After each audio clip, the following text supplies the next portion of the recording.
Hello everyone. Welcome to episode 24 of the Drunken Boxing Podcast. This episode actually is the 2-year anniversary episode of the podcast itself. And to mark the occasion, I asked my first guest on the podcast, Marin Spivack, to return for a special episode. The first time Marin was a guest on the show, we discussed his journey and history, learning martial arts, and his experiences throughout that period. This time around, I had a specific topic in mind to discuss. The topic was the contrast between what we call Chen Jia Gou, or Chen Village Taiji Quan today, and the style and methods that have been handed down through Chen Fake's lineage in Beijing, which continues up until today. This is a topic that has featured at times in online discussions numerous times, but to my mind, I wasn't content in how differing perspectives explained this issue. Marin is an inheritor of the Chen Fake lineage in Beijing, which came to him through his shifu, Chen Yu, whose father in turn was Chen Jia Gou, and his father was Chen Fake himself. Marin is also someone who has been involved in the Chen Taiji Quan environment for a very long time, learning from a few different teachers in the past. So I thought it would be interesting to hear his perspectives on the key differences between the methods and art handed down through the current Chen Village teachers and those of the Chen Fake derived lines. Being that I'm not a Taiji Quan practitioner, I have my own perspectives on what I have seen from these two lines based on my practices of Xingyi Quan and Baguazhang. I identified differences in mechanics and depth between these two lines of Chen Taiji, but I was keen to discuss this and hear about it from someone like Marin, and that is how this episode was born. Before we get into the podcast episode, a bit of general news for you guys. First, on the Mushin Martial Culture YouTube channel, I have released a new episode of Kungfu Explained, and it is the 4th episode in the Shaolin Legacy series. This is an important episode, particularly for Chinese martial artists in general, as I cover the Song to Jin dynasties, in which prominent martial arts figure of UFA lived. I covered many aspects related to him, the origins of the lore surrounding him, as well as facts and realities regarding the military arts of that period. So give it a watch if you haven't yet. I'm sure you'll find it interesting. I also released the 3rd episode of my shifu, Guoyong, lecture that he gave at Peking University about a decade ago. In this episode, he starts to go into deeper details pertaining to the practices and theories of Xingyi Quan and its methods. So check it out as well. Okay, I mentioned that some new Mushin martial culture merchandise would be released in last month's episode, but the design took longer than I expected. So I will be finalizing this in the next week or two, and I'm sure that the wait will be worth it for you guys. In the meantime, the existing merchandise is still available, featuring the Sun Lutang tribute items, as well as the half-step Bengquan t-shirt. Go check it out, and keep an eye out for the upcoming releases. You can view the merchandise at the Mushin Martial Culture Teespring site. The link is in the show notes, or you may simply search for Mushin Martial Culture within Teespring itself, which is found at teespring.com. That's T-E-E spring.com. Moving on, I want to thank everyone who has been supporting me and my endeavors of this podcast, as well as the Mushin martial culture releases in general, through Patreon. You know, this field of Chinese martial arts will never be considered mainstream, and with that it is quite challenging to get any sponsorship for the podcast and the channel at all. So your support through Patreon helps me to continue doing this, which I truly love to do. Thank you to all existing supporters. If any others of you who enjoy my endeavors and would like to pledge some support to the podcast or channel, you may do so through the Patreon site. The Patreon site may be found at patreon.com/Mushin Martial Culture. That's Mushin Martial Culture, all one word, and again, I will put the link in the show notes. Apart from the general support tiers, there is a 3rd tier, the Huajin tier, which is the online learning tier. Here, you have the ability to study the arts of Xingyi Quan and Baguazhang from me. I am confident that the quality of the content, as well as the technical depth with which it is presented, will successfully guide anyone who wishes to practice authentic Xingyi Quan and Baguazhang. If you like what you have seen from my primer videos, you will truly enjoy the learning program's deep content. Okay, let's get into today's episode. I bring you, once again, Marin Spivack. Okay, welcome back to the Drunken Boxing Podcast, Marin. It's been, 2 years. You were my first guest, and this is the 2-year anniversary podcast, and you're the guest for the 2-year anniversary, which makes it all that much more special. Welcome. Thank you. How are you doing over there? How are things going? Well, we're all surviving. Yeah, Surviving the year, as best we year can, of huh? craziness. Yeah. So I'm gonna let the listeners know, and you know this already. We planned this. I planned this podcast as a more specific subject or grouping of subjects. The last podcast we got to hear you recount your history, your stories, your experiences from the early days and what got you into training in China, and then eventually under your Shifu Chen Yu, and. And today, I wanted to speak about a subject which I think is quite an important subject, but also something that seems to be becoming a little bit more pronounced, at least within the Taiji community, as they get more educated and as they get deeper into these arts, and particularly Chen style Taiji, as it becomes more through teachers like you and others, it becomes more available in the West from sources outside of the Chen village. And that subject is certain aspects and differences between what is currently taught as the Chen village style of Chen style Taiji compared to the what we would call, or I'm going to label it, it's probably incorrect, but the Beijing disseminated styles of or lineages of Chen style Taiji. So would I be correct in Okay. calling it? Would I be correct in calling it the Beijing version, or what would you say? Is that the correct term? I can't. I don't really know. I mean, Yeah, it is whatever people call it. It doesn't. There's no official, recon, uh, yeah, recognition of that. I mean, I think people do understand. I mean, basically, what you are calling Beijing style, or what others might call that, is basically the lines that come down from Chen Fake, right? yeah. Because he moved to Beijing in 1928, and that was it. So Right. it's everything that comes down from him, as opposed to what comes down from the village. Okay. Good. Well, that's one good way to give it a bit of some more official type of a delineation. So yes. Like I have a bit of a question for you. You said that the topic of discussion is becoming more popular, or Yeah. this issue is becoming more popular. I mean, I would just like to ask. I mean, is that true? I don't I don't know about that personally. If you say so, I'm interested to know why you think that is so. Okay. Um, Well, in from what I've seen, in particular of the last, I would say maybe 5 years, is that there has been discussion. Okay, maybe it's not by a large amount of people, but there has been a discussion between the nuances and differences between the Chen Fake derived lineages and the more popularized, teachings that come out of the official Chen village, especially modern Chen village stuff. And I've seen that both online, and what has been also interesting is to see people that were heavily involved or even teaching uh, Chen village, because we quite it's quite commonly known that some of those more famous teachers coming out of the Chen village or representing it have been teaching in the West a lot longer, in sure. comparison. But a lot of people that were either students of theirs or teachers under them have also, to a degree, been exposed to the Chen Fake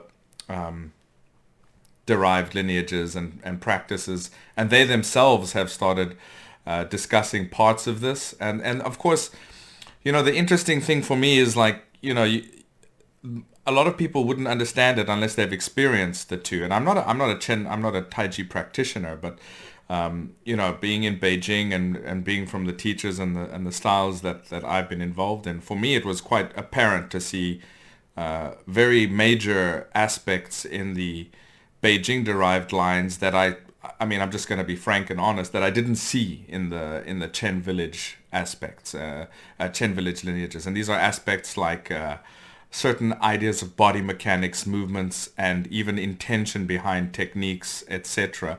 I mean, I could go on for a while, that I just saw a vast difference. So yeah, in my experience, I've seen a little bit. It's probably not a huge amount of people, but I've seen more people discussing this aspect and seeing it for themselves. And then you've also got the what is his name? For the life of me, it slipped my mind. The guy who teaches, he calls it practical Chen style Taiji.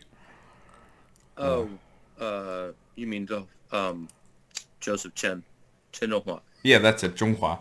And that's also, I mean, whatever his line, it also comes through Chen Fake derived lineages. I mean, he's doing his own thing as well, but it comes from that line. And also him being more public has also sparked comparisons and discussions amongst Chen style people. So that's what I've seen. Well, I asked you because for the past, past few years, I kind of took a step back from a lot of the internet stuff. I was more involved years ago. I spent a lot of years sort of writing online and everything. And over the past few years, I just kind of took a break because one gets internet overload, Yeah. After a number of years. And in my case, after you've spent a lot of time trying to advocate knowledge and education on a subject like this, in the face of such a huge ignorance and commercial onslaught, one gets tired. Yeah. Time to focus on other things. So I'm not super in touch with what people are talking about now. So that's why if you said that, I would like to listen. But at the same time, I mean, you've somewhat, because you've withdrawn from using energy in that field and focusing more on your direct, well, let's say practice and teaching to people. Right. You've also become that by in and of itself has also added to the further dissemination more clearly of the Chen Fake derived line. I mean, I don't know how long ago you started teaching in the UK as well. I mean, it's not all the time, but you have a group that trains in the UK. I'm not too clear about other areas as well. But I mean, that's also, it's not something that's, 10, 15 years old. It's also something in the last few years. So there is obviously a reason for that. And the fruits of you just focusing on doing your teaching.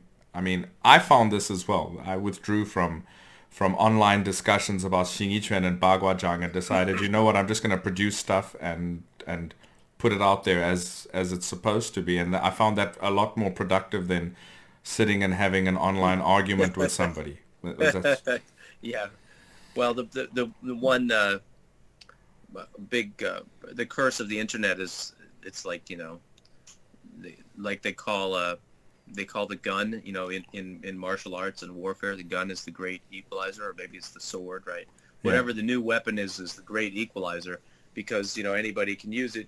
With a gun, you don't have to be strong, you don't have to be anything, just to have a first finger, or a second.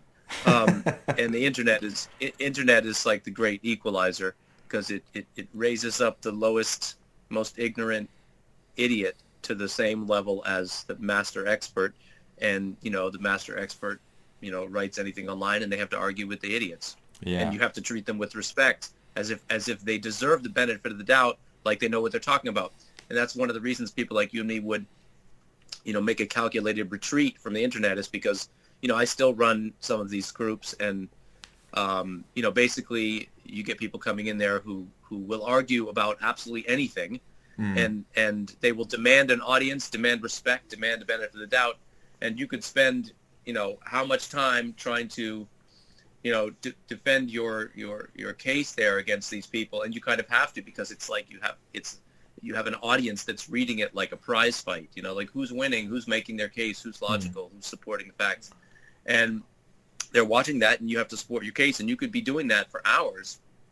And then, 2 days later, that person is going to put a video up, and they're basically completely and utterly clueless. Yeah. And they're just good with words, because everybody's good with words now because they use the computer all the time. Yep. So they don't know anything, and you've been forced to entertain that for hours upon hours, and it just gets, it's tiring. So. Well, I've actually been shocked and surprised so many times by people that spoke so much with such certainty, and such an attitude online, and then when they actually produce something for you to look at, you're like, I mean, this is beginner level of somebody who It's like, trains once a week, and I've just spent the last 3 weeks arguing with this guy, you know? right, and that's the lucky time when they actually did show something. Most of them never would show anything. Yeah, exactly. Well, anyway, that being said, I think a good place to start, and maybe you could shed some light on this, is in fact that initial step of Chen Taiji coming out of the village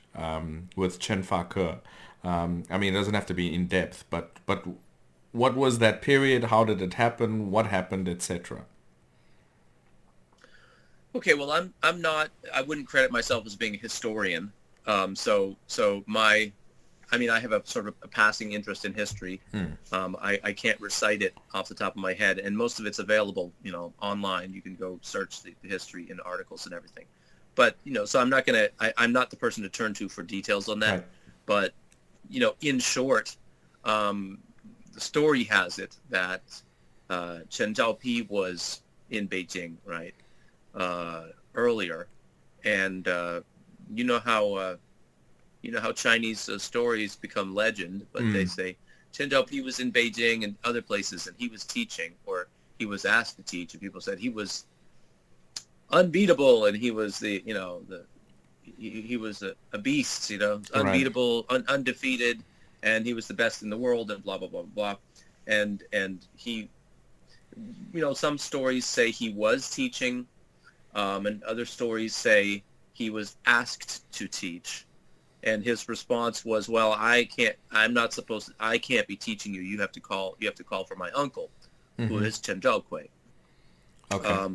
Because Chen Zhaokui was the family, the first son of the first family, etc. So he's, in those days, that mattered, that patriarchal line, Right. and he was like the leader, so they say.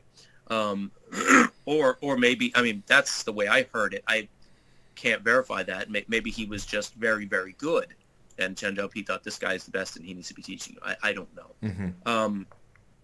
I've heard several versions of that story. But in any case, I think in all versions of that story, we know that, I'm sorry, not Chen. Did I say Chen Zhaokui? It should be Yes. Chen Fake. That's what I was thinking. So you can go edit that out. Nah, it's all right. And we can credit that as it's 9:30 in the morning, and I use, this is the Drunken podcast, and I should have had a morning beer. Well, if you were here the way we did it and the way we're supposed to do this podcast, then hopefully by this point in the podcast, 13 minutes in, you would be half drunk. So I'd be drunk enough to use the correct names. yes. So he was asked to call for Chen Fake, and at least I remembered. So my Alzheimer's is not full blown yet. Not yet. Not yet, and the symptoms are showing because of the lack of alcohol. So he called for Chen Fake, but in all of the versions of this story, it was generally known that Chen Fake was just incredibly good. So whether or not he was called because he was the leader of the Chen or whatever at that time, patriarchal leader, or he was just great. I mean, he was known to be very, very good, and he practiced very, very hard since a young age.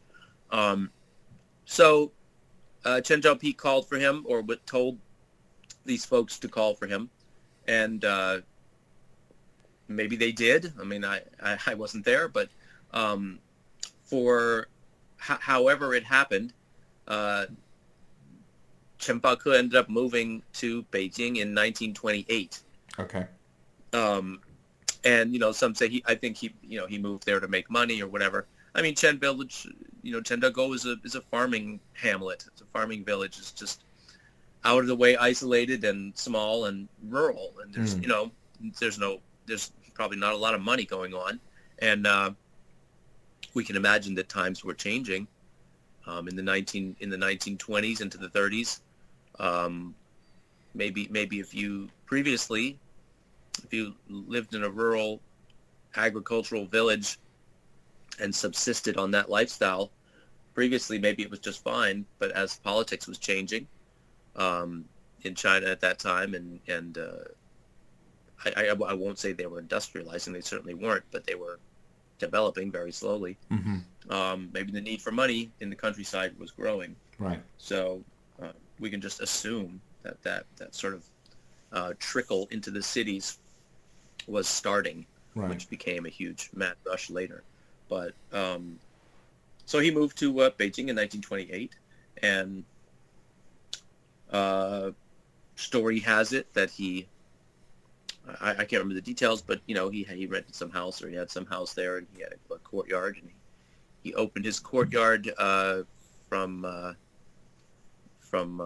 dawn to dusk, and took on all comers, took on all challengers.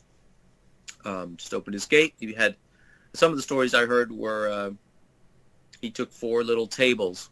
He put a table at each corner of his courtyard, and on his table he placed baozi, steamed buns, mm-hmm. And most of the day he would spend practicing, form, or maybe it was drills, and I imagine it was probably line drills, practicing from one corner to the other. So they practiced in a line, practice from one table to the other, then ate the buns, then practice to the next table, and then ate the buns, Okay. And so he's practicing all day long from table to table while he lets challengers come if they want. And, allegedly nobody walked out of there defeating him. So I'm going to try that with pizza, though. I'm going to do that. I'm going to do Xingyi line drills and put slices of pizza at the end of each line. Well, don't forget the beer. Pitcher on each table. Okay. Yeah. You won't get a lot of practice done. You'll be pissing your way throughout the courtyard. Whatever works. You can create your own legend afterwards. We will. I'm sure the neighbors will create the legend for me if that happens. So yeah. Right. That's right. Anyway, sorry, I interrupted. I interrupted because you gave me a brilliant idea for training. Fine. Yes, that's right. Your legend will be conferred to the neighbors by their dogs. And then to the police station in the neighborhood as well. Yes. Yes. Okay. Anyway. So that's one of the stories I heard, and so he welcomed all challengers, and apparently he was very impressive. So he attracted attention in Beijing, and people wanted to learn. And I think, as I remember correctly, I don't know, maybe this coincides with the exits of some of the Yang style teachers at that time who were popular. But then I think a lot of his early students had been students of Wu style in Beijing that were impressed by him and came to learn. And Hong Junsheng, right, who the vaunted teacher of so-called practical method. I'm sorry.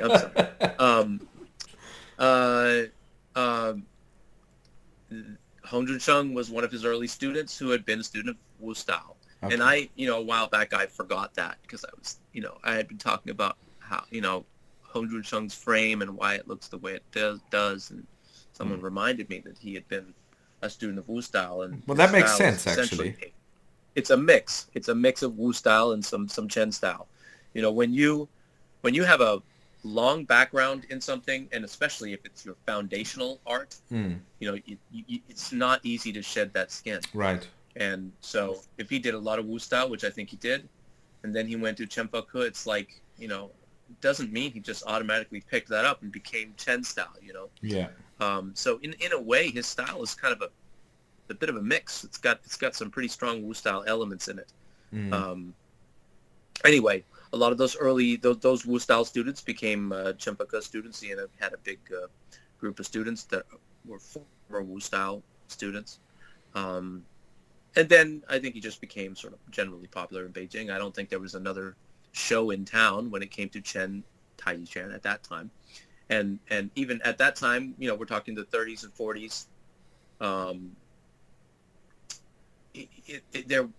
At that time, Chen Jia Gou was not open. Yeah. Even then, it was not open. So he came out of the village, and he was some sort of representative of the style, but the village itself was not open, and people weren't going to Chen Jia Gou to learn. And I don't think people even knew about it. Well, did people know, as Yang style was, it was already practiced in Beijing, and derivatives such as, Wu style, etc. did people know that this person, Chen Fake, was teaching the art that these other popular styles of Taiji came from? And was he calling it Taiji at that time? Well, did they know that was the origin art? I mean, we're talking about the 1930s and 40s here, and I don't think they knew, because remember that China's population at that time was, I'm sure it was at least 80% illiterate. So, I mean, that 80% illiteracy rate goes well into like the 1950s and 60s. I mean, and I'm not talking about the population of the city. I'm just talking about in general. A pretty high illiteracy rate. That doesn't mean, when we're talking about illiteracy, that means people couldn't read necessarily. So, and at the same time, I mean, we have to remember that China, compared to the West, I mean, this is a time period when cameras were very rare. They would have been very expensive. Yeah.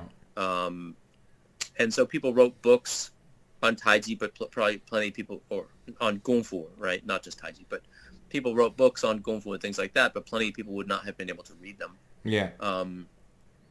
And they most probably did not have photos at that time period. So, somebody would have had to go, and they would have had to be literate, and they would have had to go study history, they would have had to find documents that the documented history. Where would they find that? I mean, now everything's online, but where would they find that stuff? They'd have to go somewhere where those documents were stored, right? To find that primary information, to know that. So, and the only other way that information would have traveled around would have been word of mouth. This style came from that style, and this blah, blah, blah. But, did they do that? Did that happen? I don't know. So I'm going to guess that no, it probably wasn't widely known. And, excuse me, probably wasn't widely known. And on top of that, by most accounts, I don't think Chen Fake was particularly concerned with promoting that or promoting himself. He wasn't. He was. Hold on one second. My daughter's coming. You got to get out of here. You got to get out of here right now. Go on. Get out of here. Sorry, it's bound to happen. No problem. That's my daughter. She wants to talk about peeing. She's gonna. That's part of our discussion here. Well, we already covered that. Stuff, right? We already covered that.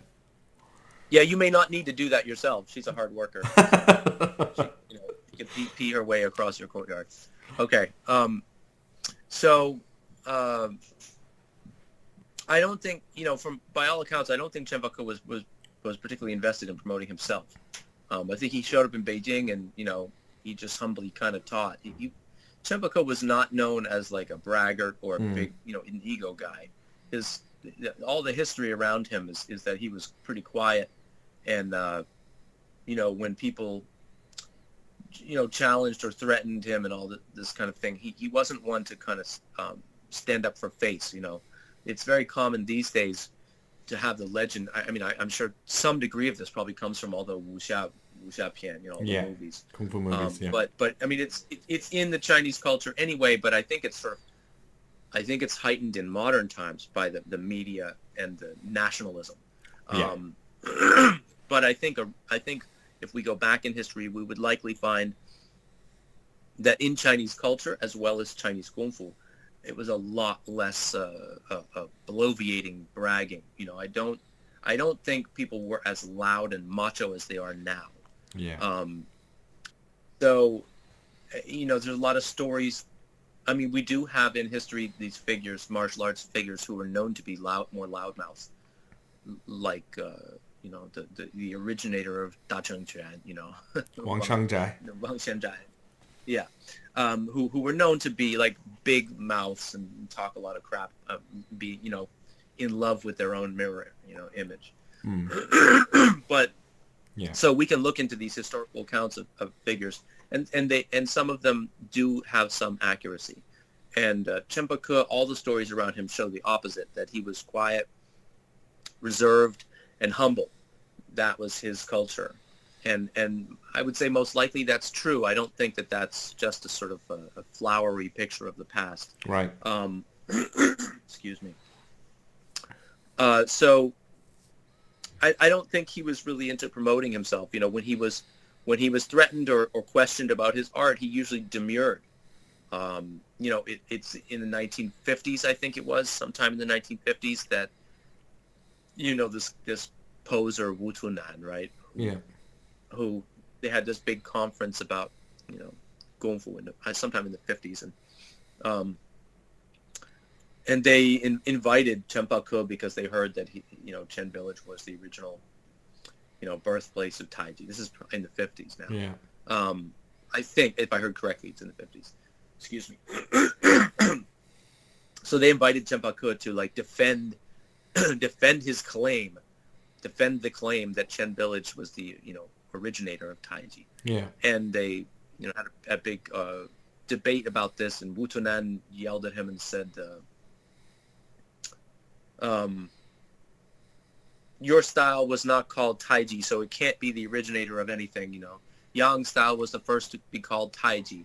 And I remember that. Taiji, so right. So you're not even legitimate. And Chen Fake is said to have stood up and said, well, call it whatever you want, you know. If my art is not called Taiji, then don't call it Taiji, you know. Yeah. Call it whatever you want, or don't call it anything. And you can call your art Taiji, and there it is. End of story. Have a nice day. I mean, he didn't care. Yeah. He wasn't, you know, he wasn't really interested in defending anything, which is pretty, I mean, this is surprising and unsurprising at the same time, because it's surprising just in the fact that here's a guy who, you know, who had a great martial art and had a respectable and somewhat famous background, and did not care. He did not care to save face, which is a little unusual in China, at least current China, and maybe even back then, that someone calls you out and threatens you, and instead of standing up for yourself, you just kind of sit down and say, oh, you win, you know. Yeah. That's a little that's unusual, and shows a level of personal wisdom that's a little higher than the norm, shall we say. Sure. Some people would say that's not wise because you're losing face, but my point is, it seems that Chen Fake didn't really care about face all that much. Well, this kind of it makes me think of something. I mean, that's why I asked you, do you think, or do you know, was he calling it Taiji Quan when he was originally in Beijing teaching it in the early days? Because I'm getting onto that point. Yeah. I'm getting onto that point. So he didn't really stand to defend it. He said, fine, no face, no problem. You know, you win, okay? And I think that's like the point of, you know, don't argue with idiots. He probably looked at Wu Tunan and said, this guy doesn't have any Kungfu. There's just no point in having this debate. You know, call it whatever you want. Okay? Really, I mean, you know, call it whatever you want, and I'll still beat your face into the ground if you want to try it. You know. Yeah. I think he saw it as a realist. He just did not care, and he probably looked around and said, God, these people are just wasting my time here. Yeah. And at the same time, so it's unusual in that regard that he didn't care so much about face, but it's not surprising in another regard that, as we know, you know, those who are really accomplished in Quan, those who really have Kungfu, they seem to often, anyway, get to a point where they realize that they don't need to defend it in words, and they don't need to have the stupid arguments, because they'd rather just get back to their practice. Exactly. And so when it comes to whether or not it was called Taiji, I mean, this is up for debate. There's some stories out there that say the name Taiji Quan was first applied to it for Yang Luchan, right? Because they say Yang Luchan went out and got into fights after he learned 18 years in Chen Village. He went out and got into fights and was quote unquote undefeated. I mean, by who, right? I mean, and some you know, literati guy, some poetry type of, you know, very literate person, I can't remember who it was, you know, saw his practice and said, oh, it's like he's moving in the clouds and blah, blah, blah, blah. And it's Taiji. And then he called it, you know, and as we know, Taiji is a pretty common concept in Chinese culture, in the Chinese cosmology. Taiji is just a term that it's out there. It's been around. It refers to yin yang, flux, and relationship. Yeah. It did not originally refer to this art. It just was a cosmological term. Right. And so they said, oh, you should call it Taiji Quan, you know. And so some people say, I mean, you will hear that story as the origin for the term. But then again, you know, I did ask my Shifu about this, and he said, well, you know, maybe, but at the same time, he said, you know, I think we've been calling it Taiji for a long time because there's, you know, this Chen Jia Gou, which means Chen Village. It's like a creek or a ditch, right? Yeah. A little stream that runs through the ditch. That's what it's named after. And he said there's a place behind the village where the creek has like a little pool that runs eddy. There's like a whirlpool back there where it swirls around. And he says that's, you know, it came because that, if you look at that looks like Taiji, and that's, you know, we came from that and named it, you know, from that, you know, hundreds of years back. Right. So, you know, that's what I heard from him. Of course, I've never seen that. I don't know, and I can't verify that story, but that's what he said, and that makes some sense too. But I also believe that back in the old days, I don't think the Chen people in the Chen village were so highly concerned with what it was called, because Chen village was closed. Literally nobody was going in there. Yalu Chan was almost executed for watching when he wasn't supposed to. And then they relented and they taught him. But he's like the only person from the outside that was ever taught before the village was open. So given how closed the village was, and they had a culture of secrecy around it, not because they thought they were the poison palm deadly secret style, but because they lived in an area that was besieged by bandits. Yeah. You know, they were sort of in the middle of nowhere, but they were, in the earlier days, there were sort of warlords and banditry on all sides of them. And so their development of Kungfu was not about, you know, competing for attention on the world stage of like Kungfu aficionados. That wasn't part of their world. Their consciousness was about being surrounded by actual threats and having to develop their martial art in a practical way that protected them, preserved their village and their lives. And so they had a level of secrecy that was specifically targeted to excuse me, I really got stuff in my throat this morning. It was specifically targeted to prevent their youth and their village membership from creating enemies, and leaking out the secrets that would make them vulnerable to nearby threats. Okay.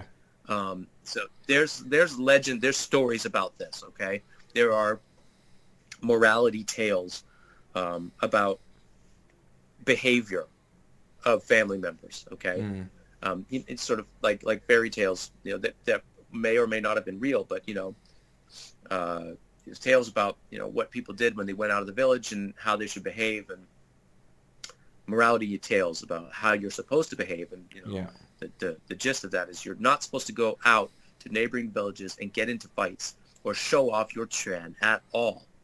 Don't ever show your Kungfu outside of the village, and don't get in fights. Don't make enemies, because any trouble you start is going to end up here. They're going to find us here and start trouble in the village. Yeah. You know, or we're going to get attacked, or if they see your Kungfu and it becomes renowned, right, then people are going to seek us out for violence. Or they're going to know we have Kungfu, they're going to prepare. If they know what we do, they're going to prepare for the next attack. So there's a lot of cautionary tales about that. And Chen Village was closed not only physically, but ideologically. So that's... How did I get onto that? We were talking about Chen Fake's attitude, and it led us to this. Right. Okay. About the names. Yeah. So my point is, the fact that the village was closed, physically and ideologically, it makes sense that, I mean, what do they really care about what it's called? Because it's not called anything. It's not called anything by outsiders, right? They don't even, ideally, outsiders don't know that it exists. That's the point.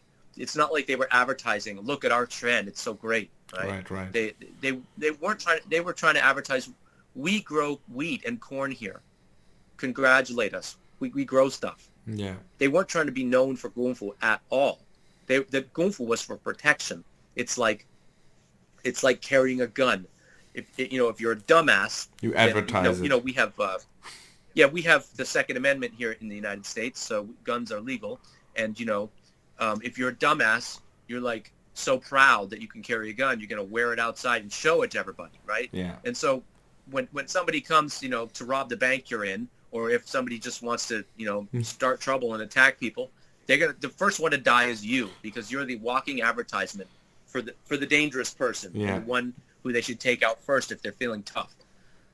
Anybody who's smart who carries a weapon would carry concealed, because you don't want to advertise that. Yeah. But that's the idea. Chen Village was a concealed weapon, and they weren't trying to advertise anything. And so the fact that they weren't trying to advertise it, that kind of makes it clear why. Who cares about the name? Nobody's using the name. Yeah. Right? You need a name when you're like blabbing about it to people, or when other people are talking about it. But if nobody else is talking about it and they don't know about it, what do you need a name for? Yeah, that makes sense. You don't really, unless you're proud of it. Yeah. And I don't think the Chen people were like trying to be proud about it. I think they were trying to be quiet about it. And it's an interesting art because it's an amalgamation of a number of previously existing arts in the village. They didn't start with the Taiji Quan. They had, it was a pretty normal farming village in the middle of nowhere, but it was close to the Shaolin temple and sort of in a through way where there was a lot of activity, right? Yeah. So they were exposed to a lot of martial arts, and they had a lot of martial arts in the village. They have, as I remember, they had Shaolin, Hong Quan. They had Hongdong Tongbei. And the ancestor fist to Xingyi Quan, right? Ancestors to Xingyi Quan, right? So there's a number of different arts being practiced in the village, and it was only later that these became sort of assembled into this thing in a particular way. And it's not like it really needed a name. It was Chen Family Quan, right? Because there's nobody else there. That's it.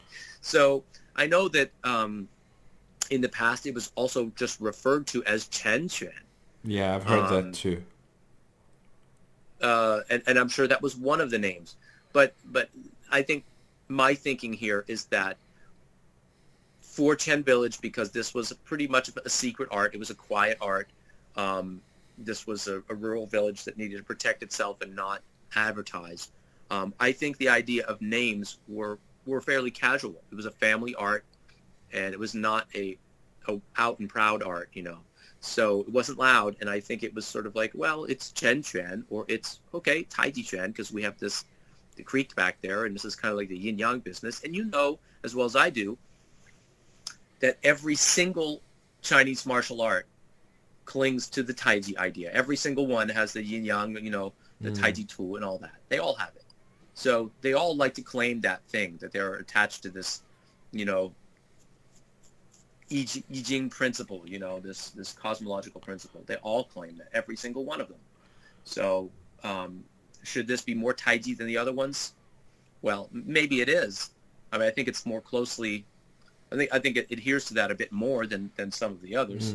But, does that mean that they had to be so attached to that name more than others did? Not necessarily.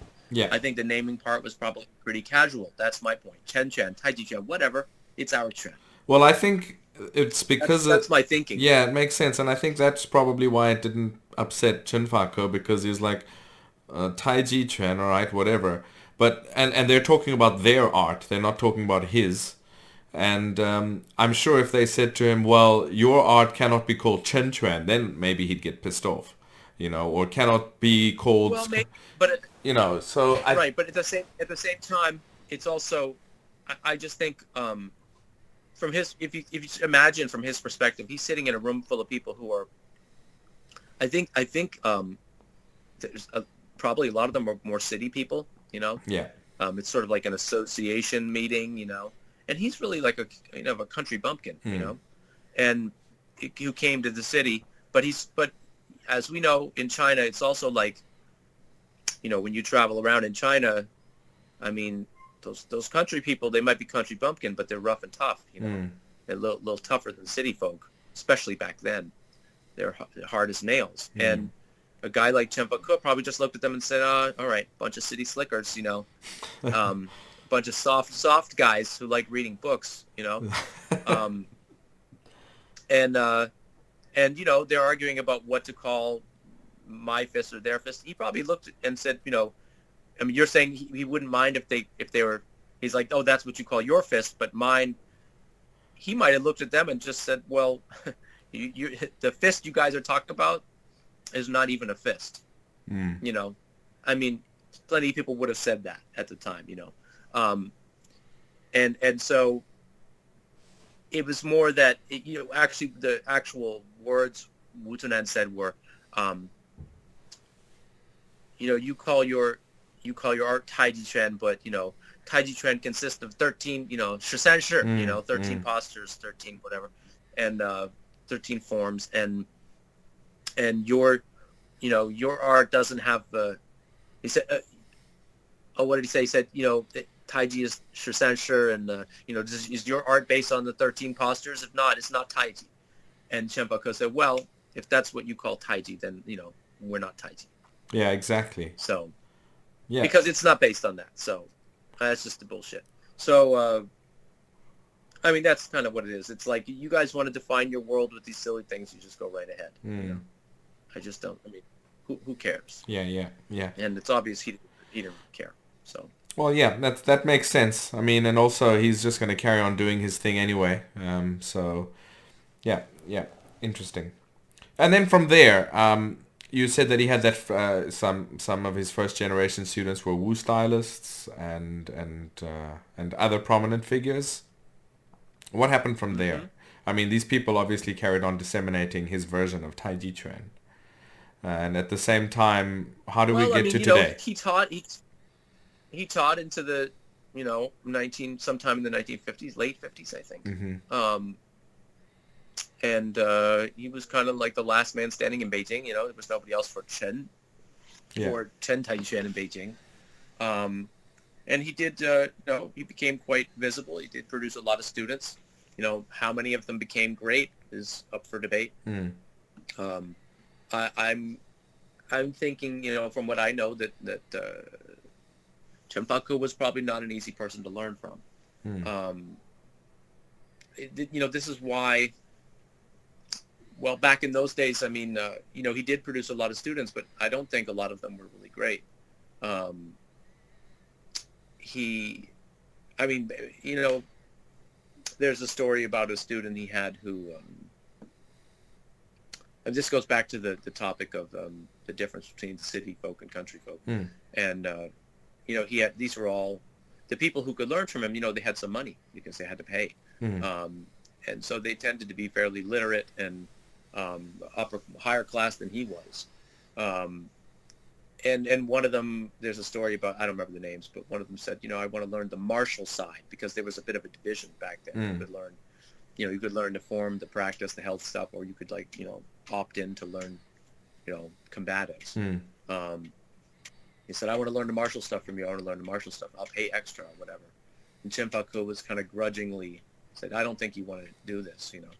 And he said, no, I really do, blah, blah, blah. You know, offered him money or whatever. And so he said, okay, you want to learn the martial stuff? All right, let's start here. And so it started with little Tuisho, and Chen Fake blasted him across the room and broke his collarbone, and he ended up in the hospital for 3 months from something. You know, he smashed the guy to the ground across the place, whatever it was, broke his bones, and ended up in the hospital, which is bad in those days. Yeah. And 3 months later, he came back and said, I don't need to learn the martial. I'll stick to the health stuff. I need to fix my health, thanks. Yeah, and so as humble as Chen Fake was, he wasn't gentle, you know, and he wasn't like nice. And maybe he didn't like that guy. Maybe It probably was the latter. You know? It probably was the latter. I mean, Yeah. Yeah. I mean, it's probably a bit of both, but I mean, from that story and others, we also know that, I mean, Chen Fake just wasn't soft, you know, and I mean, ideologically soft. He wasn't, you know, he was, when it came to martial arts, he was all business. Right.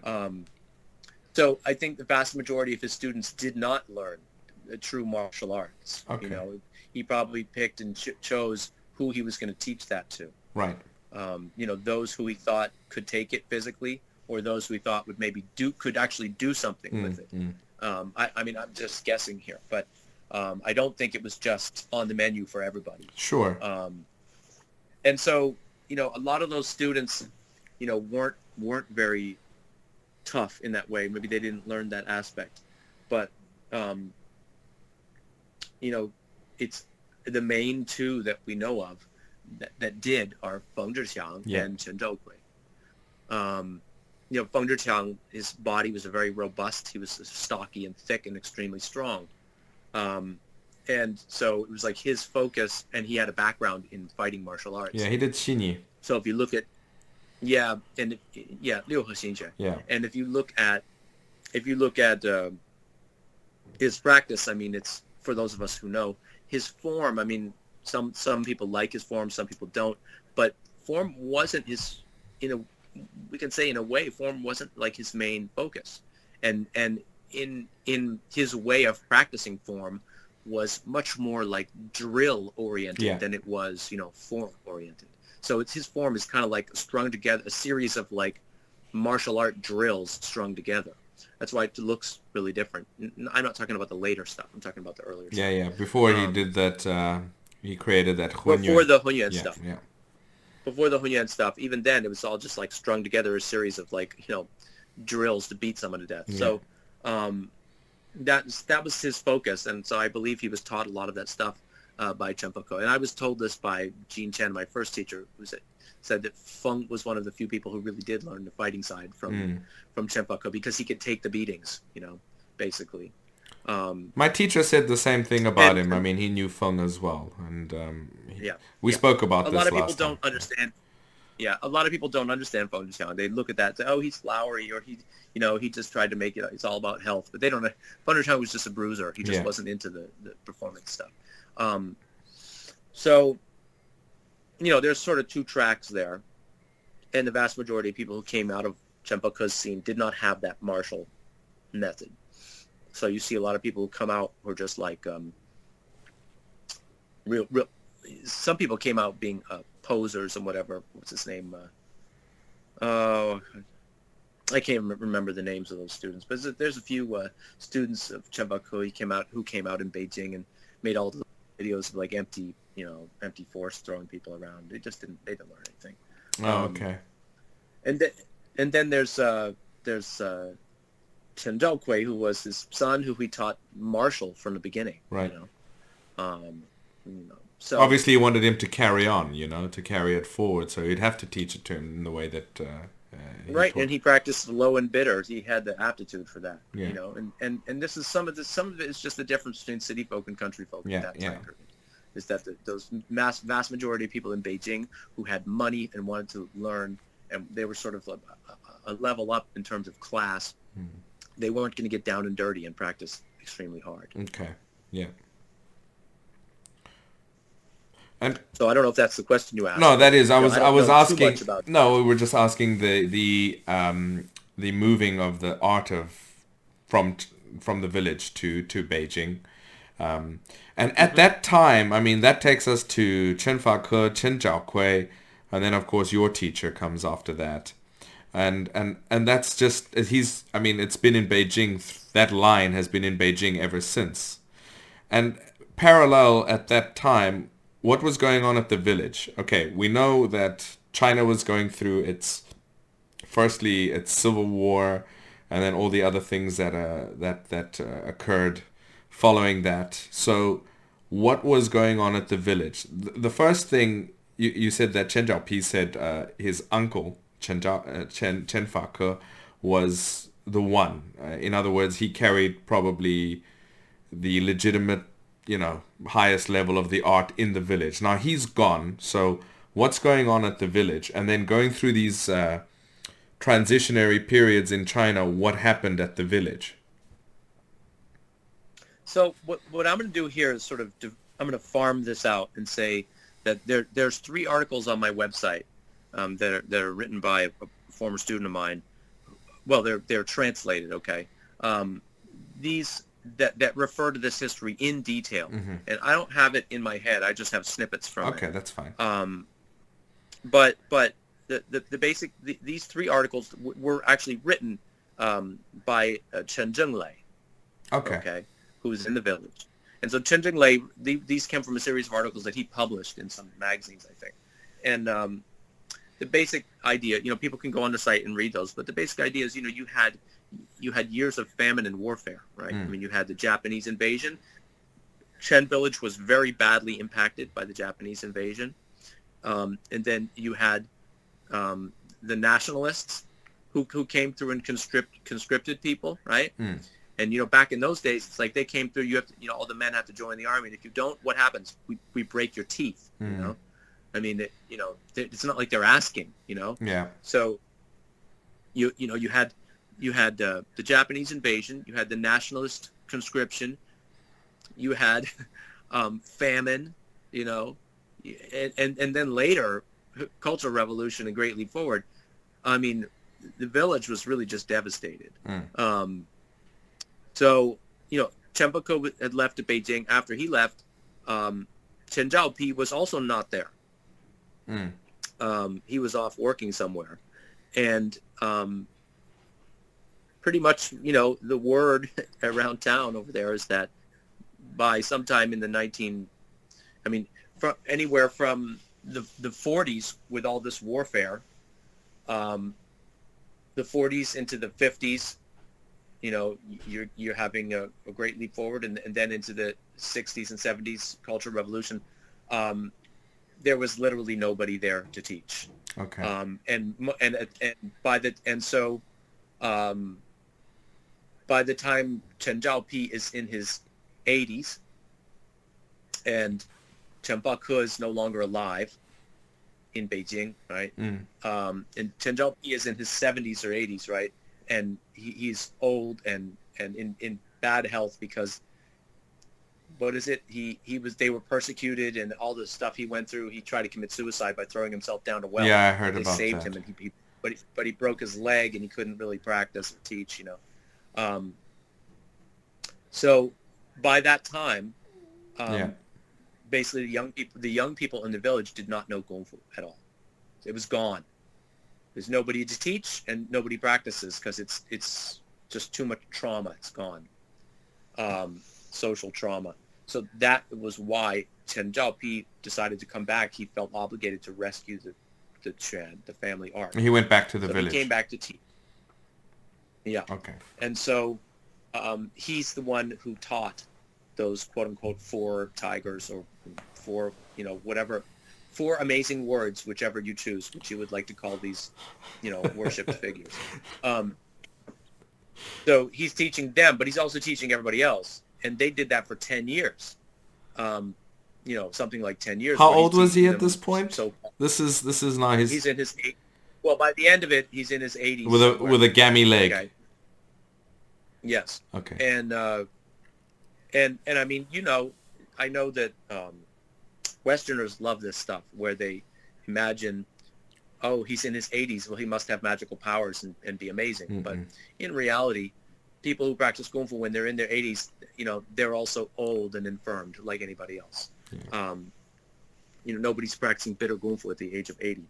That is exactly as you say, and, anyway. and that's quite a relevant point that you put there, because there have been so many people that both in China, both in recent history, and people that are teaching outside of China that are claiming things like, oh, I was so-and-so teacher's last disciple, I was with him. Oh, good grief. And, and I'm like, you know what? I mean, my teacher told me the stories about Li Ziming in his last few years. I mean, the guy was barely able to even walk anymore. And you've got so many... That's how it is. Yeah. The reality of human life. So these people are not... If you're saying that you're, first of all, a young kid learning with an old man, in the last few years of his life, you're not learning much and you're not training much. So, and if he's trying to teach... Well, there's a whole other... Yeah. Yeah. There's a whole other, section of topics related to that, right? Yeah. Not only is it the teacher is too old to do anything, but normally the teachers are tired. They don't really want to teach by that time. They're slow, and they're not motivated. They're not ambitious. They're not, And then on top of that, there's this cultural thing that a lot of people don't understand, which has to do with generations and face and respect and seniority.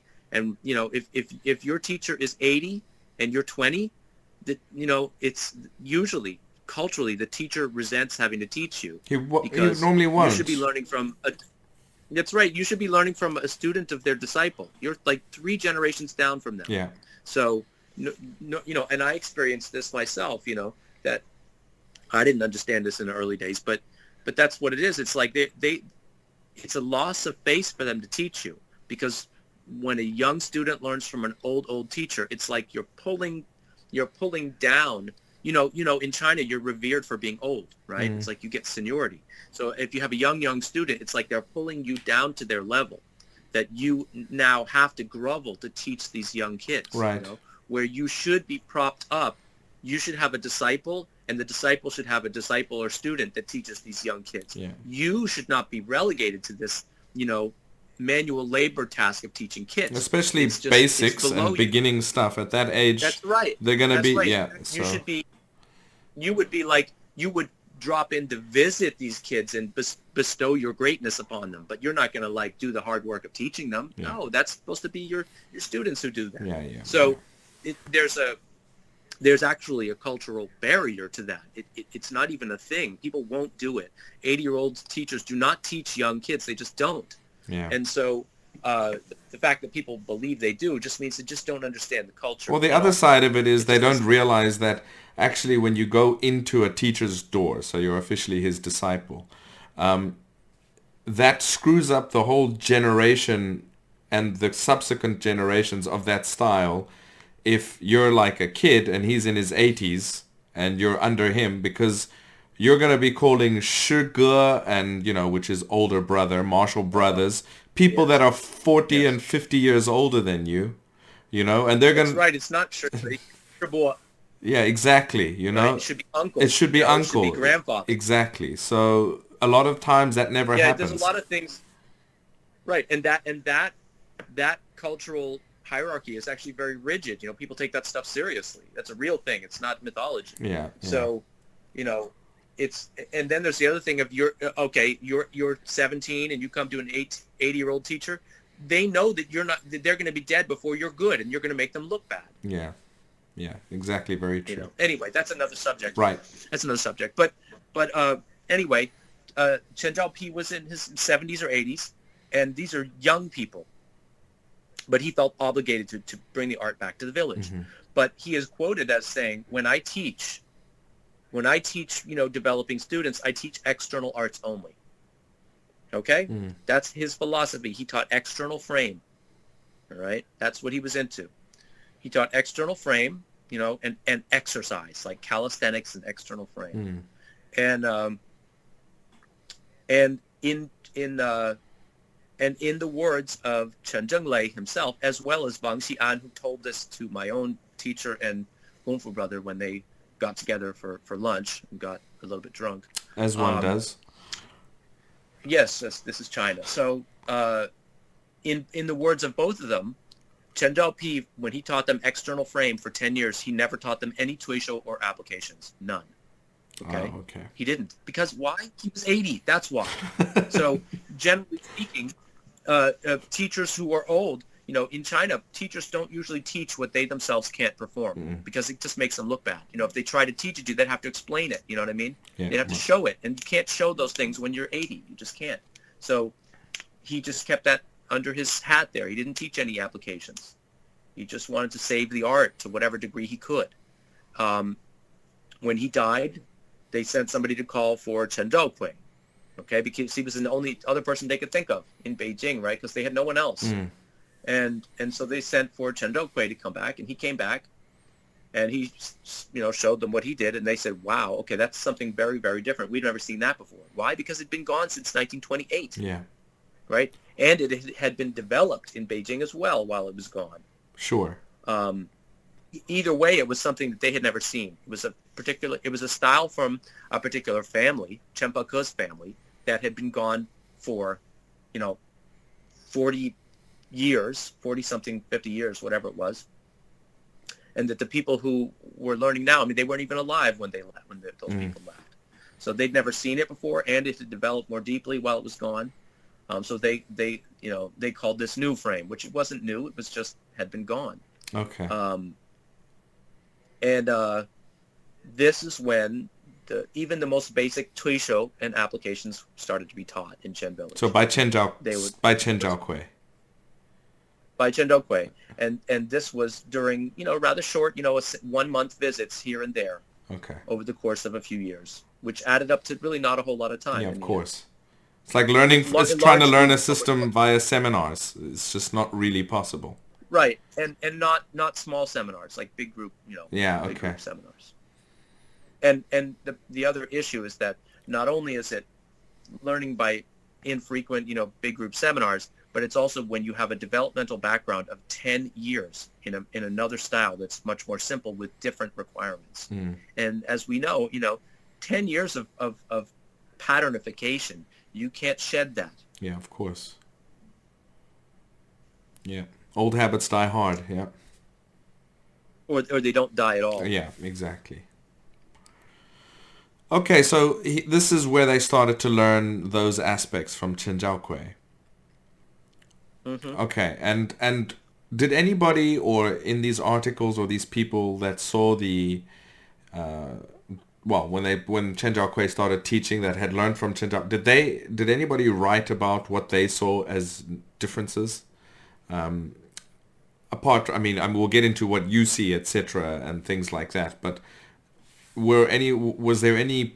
You said Chen Jinlei wrote some articles. Did anybody talk about differences there?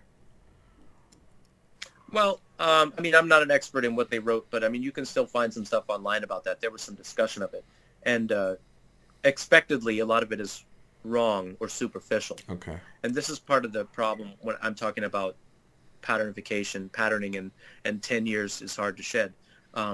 That you've got people who learn 10 years in a style that not only looks different, but operates different structurally, and has different mechanics as relates to combatives, which the other one didn't really.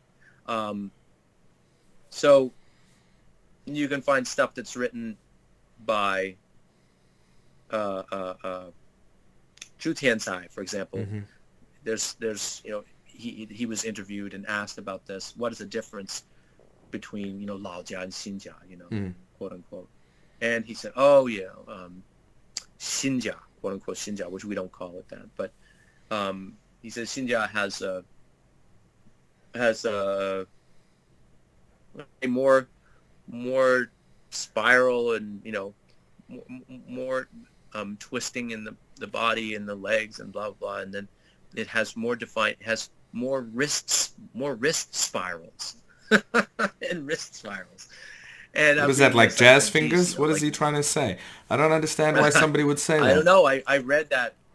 To me, that just says, okay, you didn't really understand this. Like that's what you saw. That's all you saw, because this was like you saw the outside of this thing. As you're looking at your previous background, which is 10 years of previous background, and then someone showed you something different, and what you saw was the appearance. The appearance, is what's different. Without experiencing and really knowing it. Yeah, that's just it's a superficial comment. Wrist spirals. Well, first of all, we don't have wrist spirals. He saw that. What that says to me was in Chen Zhaopi's style, what it is that the entire frame. Myself, I don't call that Lao Jia Xin Jia. I call it Kungfu or Taiji Quan. But when we talk about Chen Zhaopi style, I don't call that Lao Jia old frame. I call that simple style. It's a simple frame. Is what it is. Okay. The moves are simplified. They don't have a lot of detail. They don't have a lot of focus for usage. And they're simple. They're big and they're simple. And that's nice for some people. It's easy. easier to see, easier to practice. It's relaxing for the mind, But when it comes to the hands, there's really no detail. You move your hands here, you move your hands there, you do a big circle, Yeah. And there's no particular directive or guidance for how you use your hands other than that. Whereas ours approach, there's intention, yi-nian, for every finger and hand and action and shapes for the hands, and your wrists are involved. Every part of your arm and hand is involved, and so that's what he saw. And he said wrist circles. My teacher, but he didn't understand. My teacher would say something, and it's really important, and it's something that I think, unless you've experienced it, you wouldn't understand what I'm about to say. But he would always say, 有什么样子的意，有什么样子的功夫, and that's it. That translates as, what kind of yi or intent you have determines what kind of level of kung fu or skill you have, right? So, and he would carry on from that. He'd say, 没有yi, 没有功夫. That's it. It's very simple, and this carries forward between Xing Yi Quan, Ba Gua Zhang, and I mean, from what I see of the Beijing lines of Chen Taiji and what you're explaining here, it's an LCD amongst all of these, So yeah, I thought I'd interject. But it's also a rather higher level statement. It sort of predicates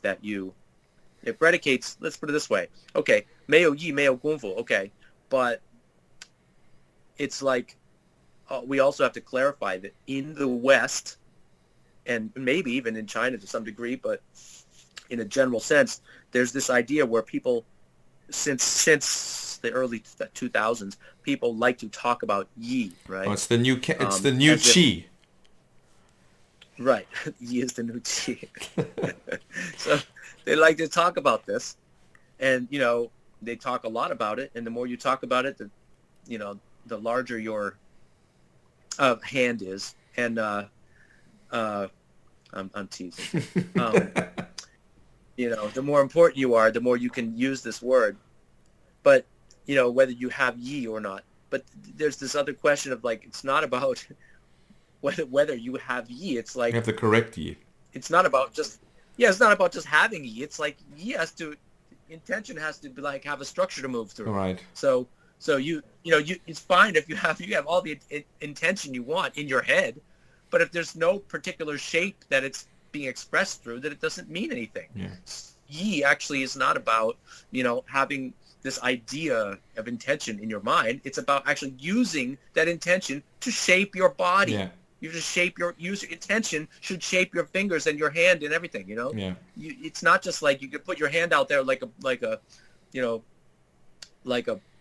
blob of leftover cold soup. You know what I mean? Like your hand could just be out there, but then you would put yi, and therefore your hand is good. No, the whole point is yi gives you the shape and the structure of the hand. It has to translate. Yeah. It translates. It's like we're talking about these RNA vaccines, right? Yeah. And this RNA is a piece of code that your DNA can read, and therefore it reads the code, so it grows and shapes a particular protein. Well, yi is RNA for your brain. It's like you use the E, you read the code, it grows a shape. Right. It creates a shape in your hand and your body, right? And then it's the tension that holds that shape, which is like the electrons holding molecules together, right? Yeah. So yi is the energy. It's like the electrons that holds a shape together, which expresses a type of energy, right? Right. But people don't understand. They think it's all about yi because it makes them sound cool to talk about the word, but they don't understand that the yi is supposed to translate directly to physical shape, to form. Right. Yi is the mental idea that creates the energy, which translates to tension that holds a shape. Yeah. Okay. Yeah. If that code is not coding a particular shape, it's not yi. It's P. It's piss. We keep coming back to P. Anyway, yeah, but no, well said. I don't have the beer, so I'm going to talk about... I don't have the beer, so I don't have that end of it. I'll talk about the other bit. Well, no, Anyway, that's well put. You get my point there, right? Exactly. A lot of people don't understand that. They think they can hold their hand out there like a blob of nothing, and they have yi, and then they're magical. Right. But they don't have any form, so they don't have yi at all. Yi is a mental expression that translates to physical. Without the physical, it's a joke. Right. So your statement there, your teacher's statement, predicates on the idea that people actually understand shape. Of course. So. Yeah. So these descriptions that he spoke about, more spirals, etc. What would you describe a key difference between the mainstream Chen Village methods and your line of Beijing Chen style Taiji? It's like a hard question to answer. Hmm.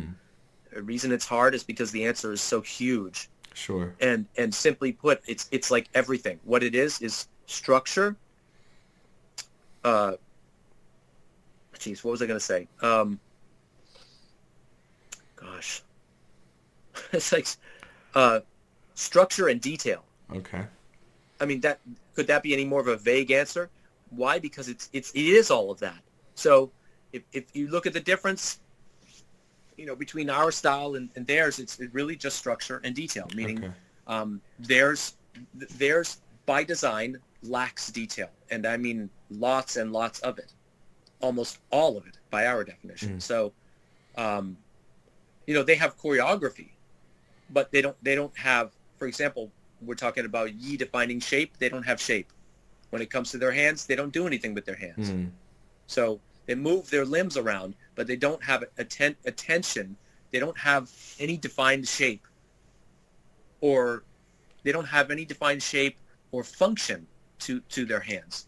They look at it as, let's say, a big difference is that their usage is defined by gross movement, large movement.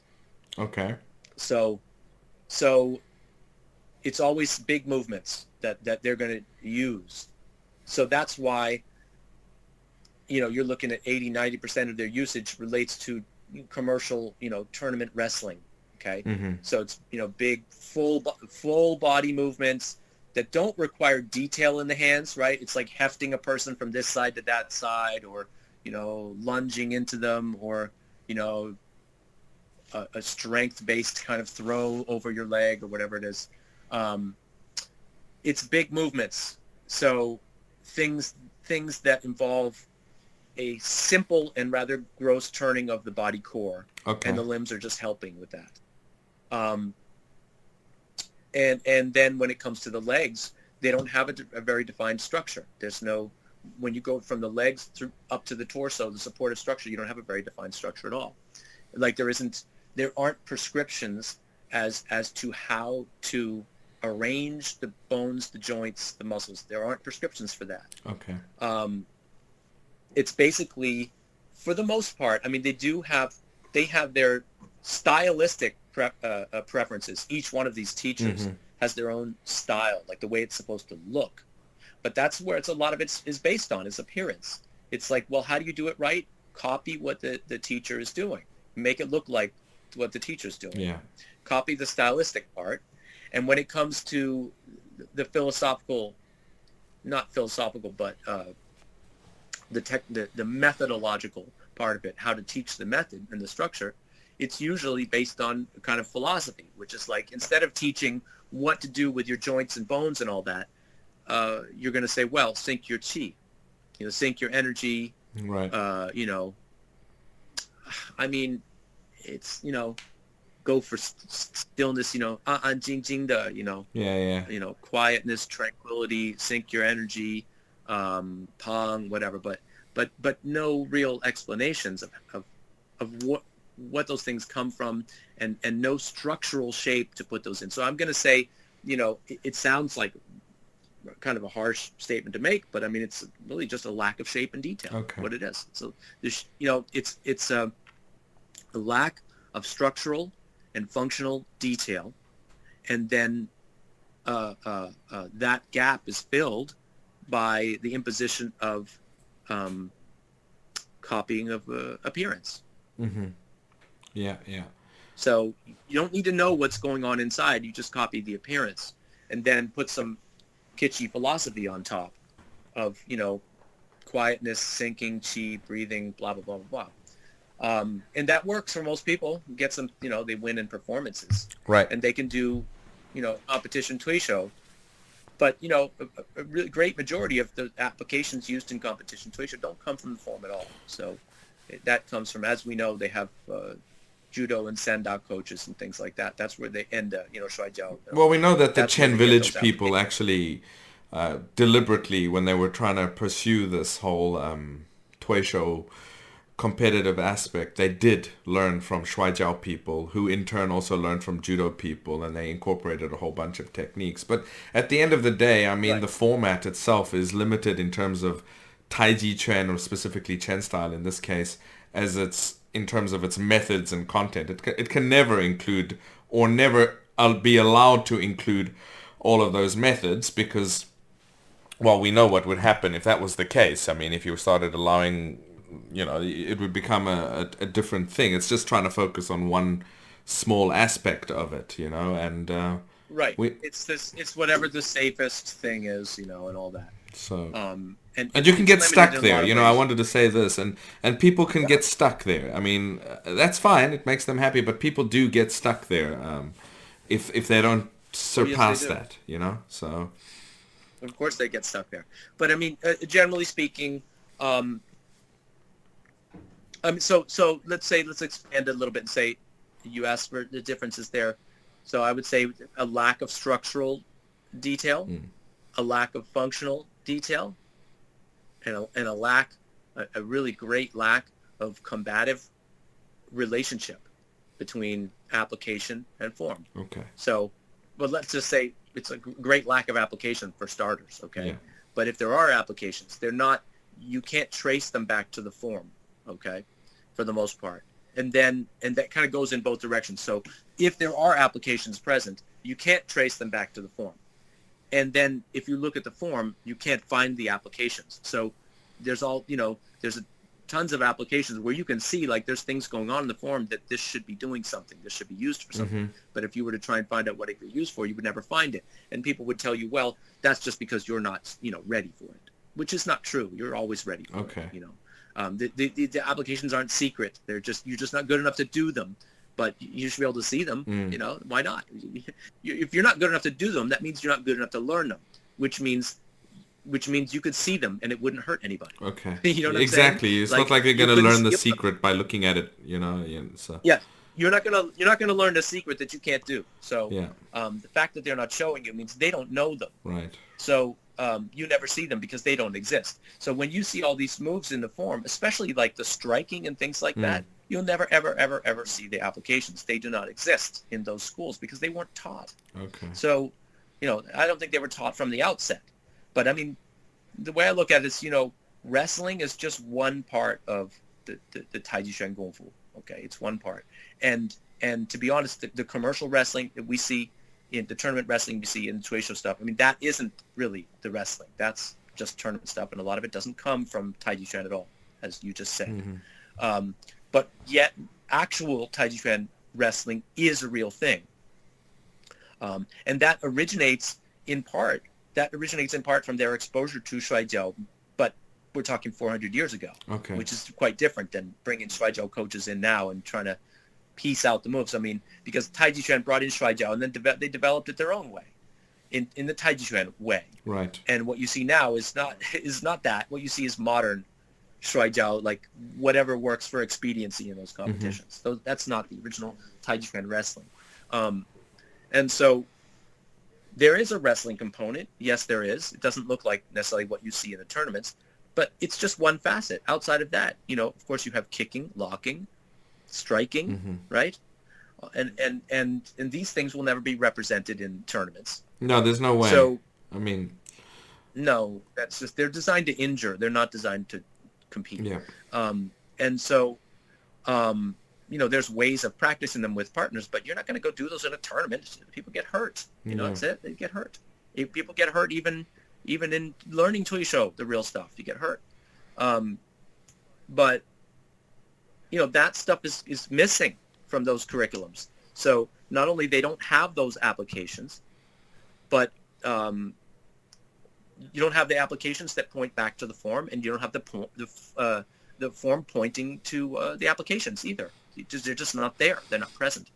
And that's not to say that a couple of those teachers don't know some of those applications. They do. They know some of them. Okay. They know some of them that were, the few that they could get exposed to during those difficult times of infrequent short visits with Chen Jia Gou in large groups. So yeah, they got to see a little bit Tuisho here and there. They know a few things. They do. But it's a few things in a curriculum of like thousands and thousands of things. Right. So, I was kind of surprised by that myself. But I mean, there's a ton of stuff in the curriculum.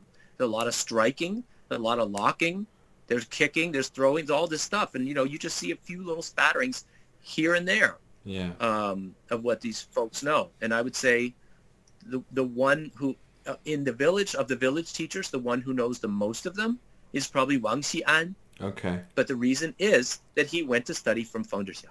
Oh, I see. Yes. Okay, that makes sense. Makes sense. So, yeah, I mean, he was inspired by Chen Jia Gou. He learned a certain amount, and then he went and became disciple of Feng Zhixiang, and he did not publicize that because it would have got him, really persona non grata. He would have been in trouble. But he was able to do that because his last name isn't Chen, so he was already facing this kind of prejudice for having his family name. Not his mother was not, his father was not from the Chen family. His mother was, I believe. Right. Okay. So he carries the surname Wang, right? Yeah. But he's also part of the Chen family, but he carries his surname Wang. But because he carries his surname Wang, they kind of look down on him. So he was not subject to the same psychological limitations and said, "What the hell? I have nothing to lose," know. And so he went to Feng Zhixiang while nobody else would. They had too much pride, and so he learned something extra. Wasn't there some sort of a they called Feng Zhixiang to the village on a few occasions to teach as well? Yeah, there's a fiasco. They resented that. Chen Xiaowang and others resented that Feng Zhixiang was being asked to teach them, and he didn't have the surname Chen, and it was a point of pride. So they felt humiliated by that. And so they arranged one day when he was giving a lecture, he was teaching, demonstrating a move. They said, "Oh, let's plan this." And whoever he was, the partner he was using to demonstrate, they said, "Wait till he's in the middle of talking, and then trip him and throw him." And they did. So he was in the middle of teaching. They tripped him and threw him into the ditch, into the dirt. Oh, very nice. Humiliated him, and he never went back. No, I wouldn't go back either. I'm surprised he didn't kill anyone at that point, because knowing Feng Zhixiang from the stories of my teacher, he very well could have. So, well, he was brought in there through official channels, so he was not allowed to. This was this is at the end of the Cultural Revolution time. So, right. Things had just opened up. You're not going to go start violence, you know what I mean? Yeah, of course. So coming back to these prominent lines coming out of the village, and maybe I could get your thoughts on them. I mean, obviously the two most famous teachers are Chen Xiaowang and Chen Zhenlei, probably the ones that are the most pronounced, and I'm not sure, but maybe they are the ones with the most students that they've taught, most likely, had the most impact in that regard. I don't know if Zhu Tiancai and Wang Xian have the same amount. I know that they're equally... Wang Xian's pretty big. But Chen Zhenlei is the biggest. Okay. Now, even if I look at Chen Zhenlei and I look at Chen Xiaowang, I also see qualitative differences between those two people as well.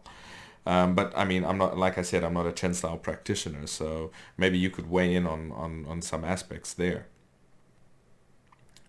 The aspects, you mean the differences between and them and us? Or? Well, both, between them and themselves, and between them and yourselves. So,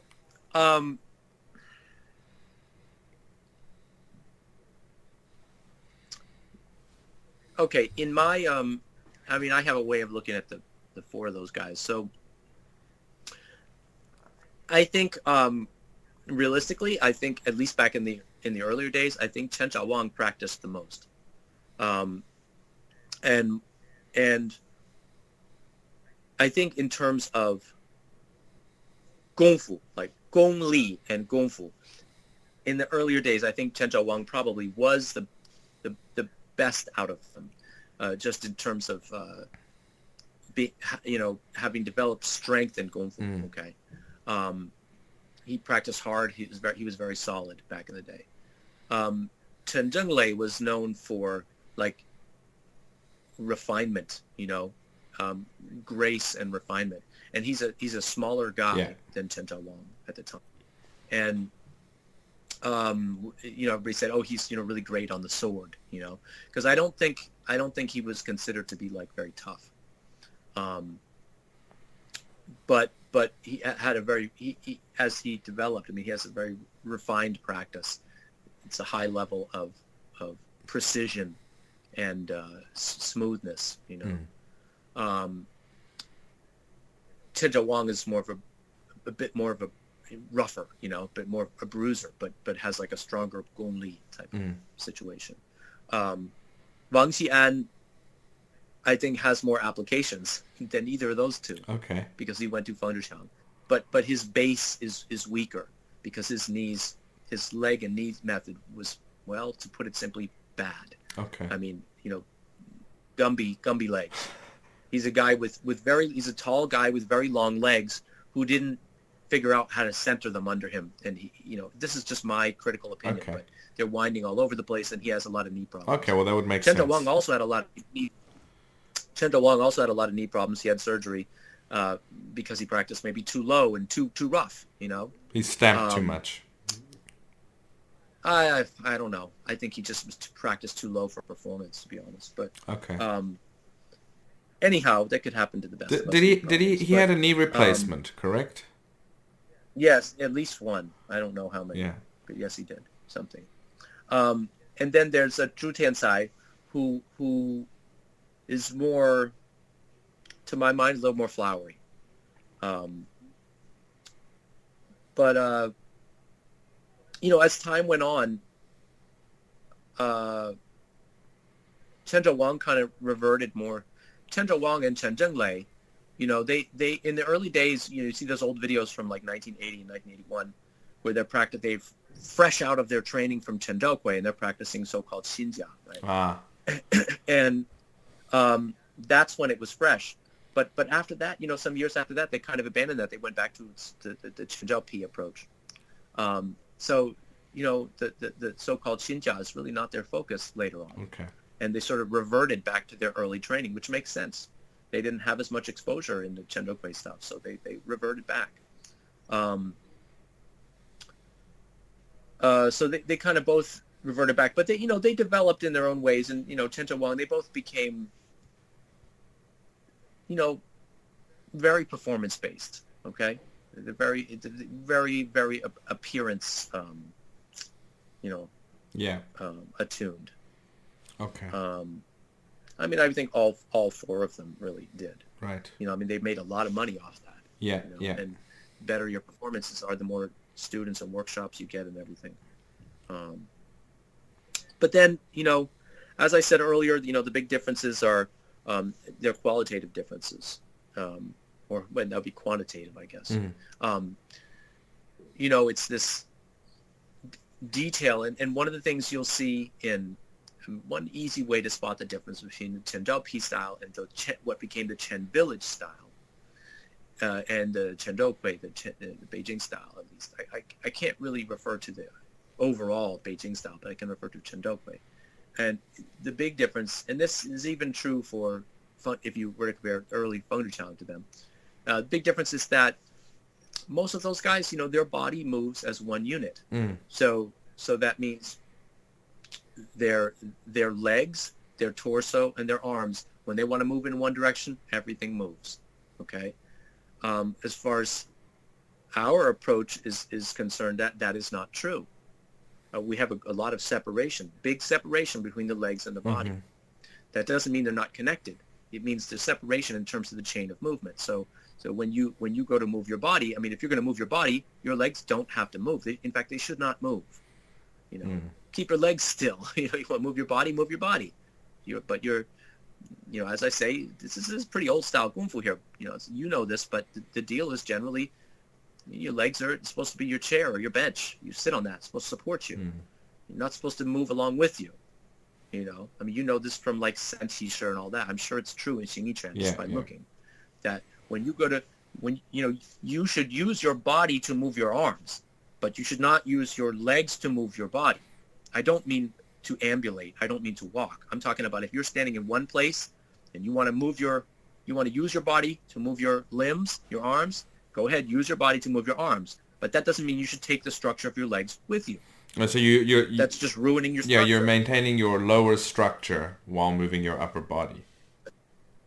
Right. This is called division of labor. Your lower structure is foundation. Your upper body is not foundation, right?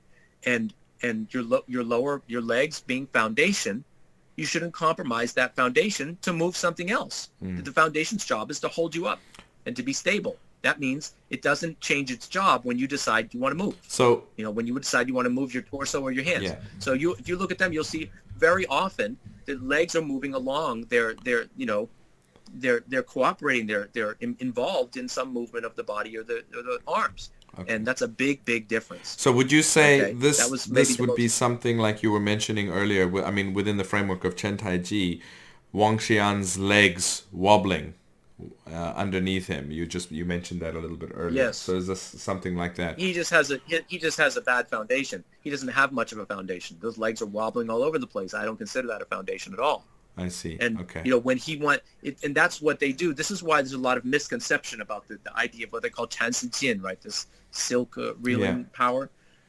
A lot of misunderstanding of that because you got these early drawings come out of some of those books where they say, the silk reeling, the silk wrapping power, and they demonstrate it's like twisting around your arms and legs from the ground up all the way through your body.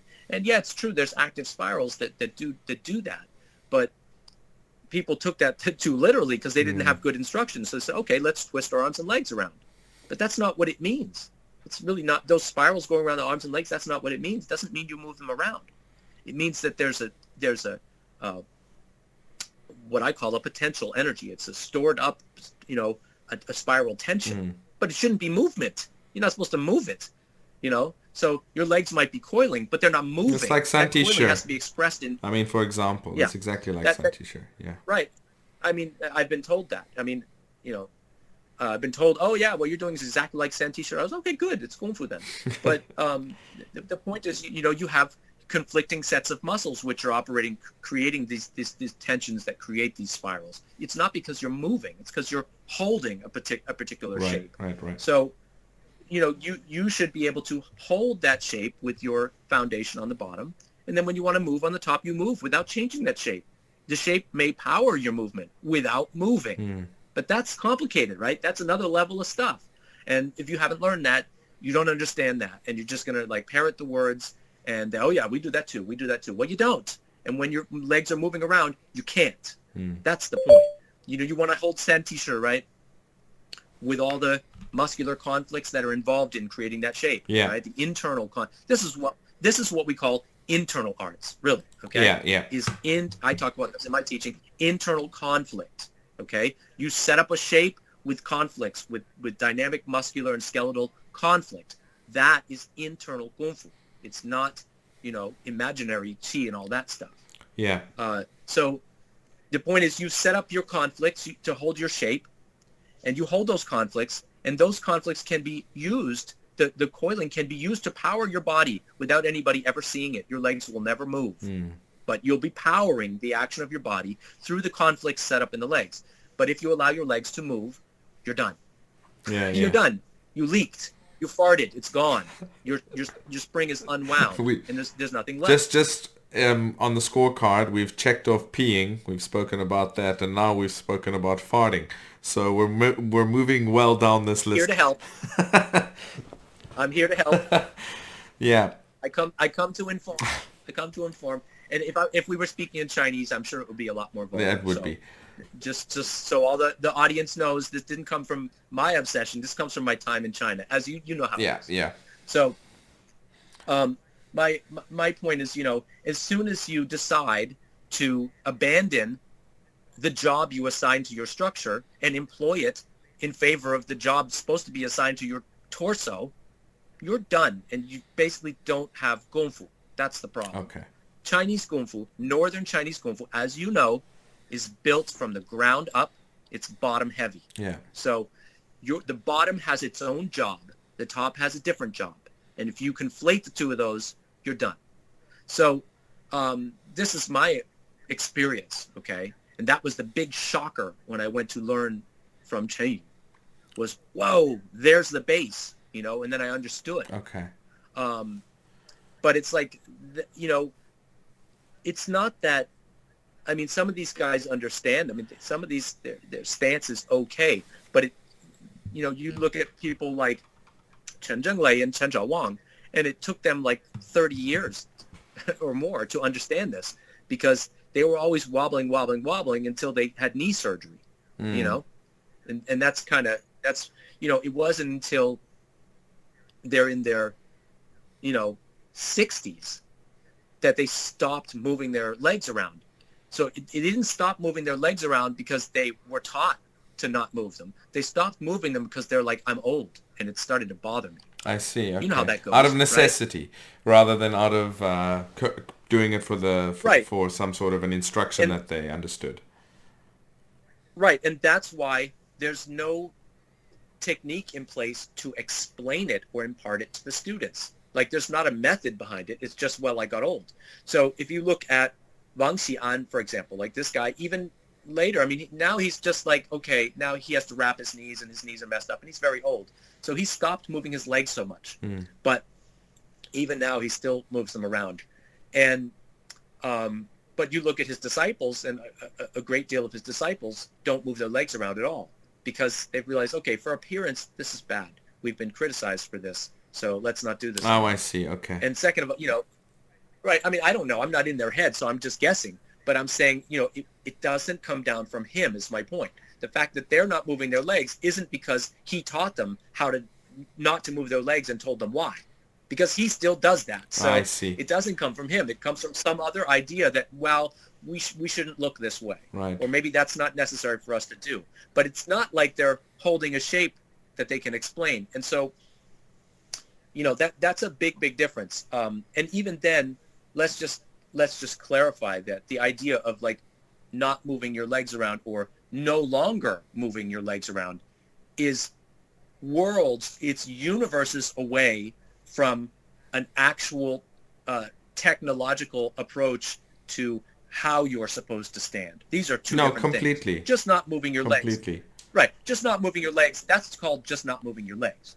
But how to stand is a totally different thing. And so from my perspective, you know, from what I know, I look at them and they basically don't know how to stand. They don't have a how-to. They have a, well, maybe we stopped moving our legs, and that's as far as that goes.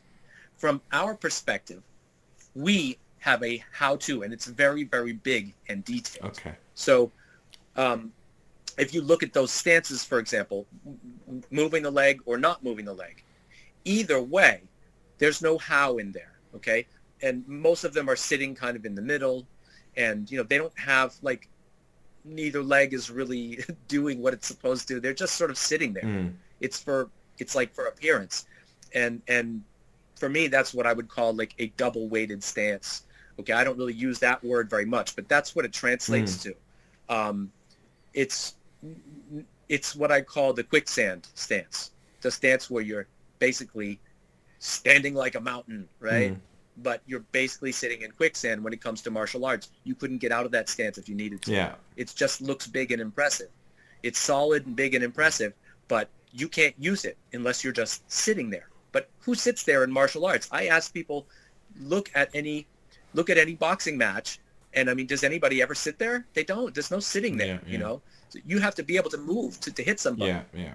You know, and then so I would go there from that subject and say, well, when we talked about the applications not being present and not being related to the form, I mean, there's a ton of striking applications that are demonstrated in the form. They're just striking after striking. Where are they all? And the question is, you need to resolve, like, if you're doing that standing like a mountain thing, how do you hit somebody? Ever. Yeah. Because you don't hit somebody standing like a mountain in some heavy stance. You have to be able to move very quickly to hit somebody. Lively, so and your footwork has to be fast footwork. Yes. Yeah. So you have to have that combination of imposing those conflicts and those dynamic internal structures that define, that, you know, that shape your foundation, your legs, and then you have to be able to use them in a very mobile way. And you have to look at those when you're critically viewing. You have to look at those stances and say, could that person move quickly in and out of that stance? And the answer is No, they could not. Usually they really could not. Yeah. So, there's a technology behind that of how to do that. And like, Xing Yiquan has mapped it out. Yeah. Right? Chen Village Taiji Quan also, it should have that mapped out. And if it doesn't, that's really like a red flag. And the funny thing is that people don't realize there's actually Ming Dynasty records of the Chen village using or fighting off bandits and other groups of people. In fact, I think once on behalf of the government, if I remember correctly. Now, given they were using long sticks and spears, that doesn't mean it's all the same. Everybody's using the same Exactly. stuff back then. But it's not as if a lot of people today want to sit and claim things like, oh, well, it's not really for use. No, it is for use. It's always been for use. It's not. It was. It's not theater. It was and it is, yeah. It's not theater. And there's records of it being used successfully, official records, and of course there's hundreds more unofficial or no records, but probably within the family's history, etc. It was always a function based. Yes, exactly. So, I mean, what you've just said about standing and the ability to apply it in a real situation, it should be there. Now, I know a lot of people are going to say, well, I'm just doing this for health. But in my point of view, and it's my belief that that's fine. It's fine. Nobody's saying you have to go out and fight. Nobody said that. But you have to train the art correctly. Correctly and in full. That's all. Whether you end up having to use it, whether you have the will to use it or not, is irrelevant. That's irrelevant. When you're doing this art, do it correctly.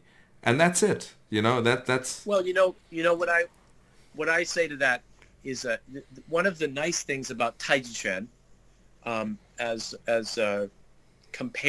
contrasted to some other arts, one of the reasons I like it, one of the cool things about it, is that if you approach it as a functional martial art, it's like the actual function of it is specifically what amplifies and enriches the Qigong art. I agree.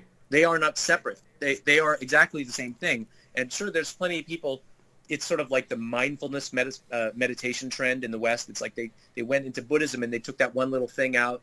They said, oh, let's practice mindfulness, right? Without social responsibility. Let's practice mindfulness without awareness of karma. Let's practice mindfulness without any of these other things, without any of the other Buddhist practices. Let's practice mindfulness without renunciation, right? They just took out that one little thing and said, this is the thing we can sell, okay? Yeah. And it's pretty much the same thing for Taiji Quan, where they said, oh, let's take out qi and everybody will practice qi. That's the thing we can sell. Because you can sell that without having to work hard at anything, okay? But the truth is, that's the bullshit. That's the qi that refers to, again, here we go, farts, okay? That's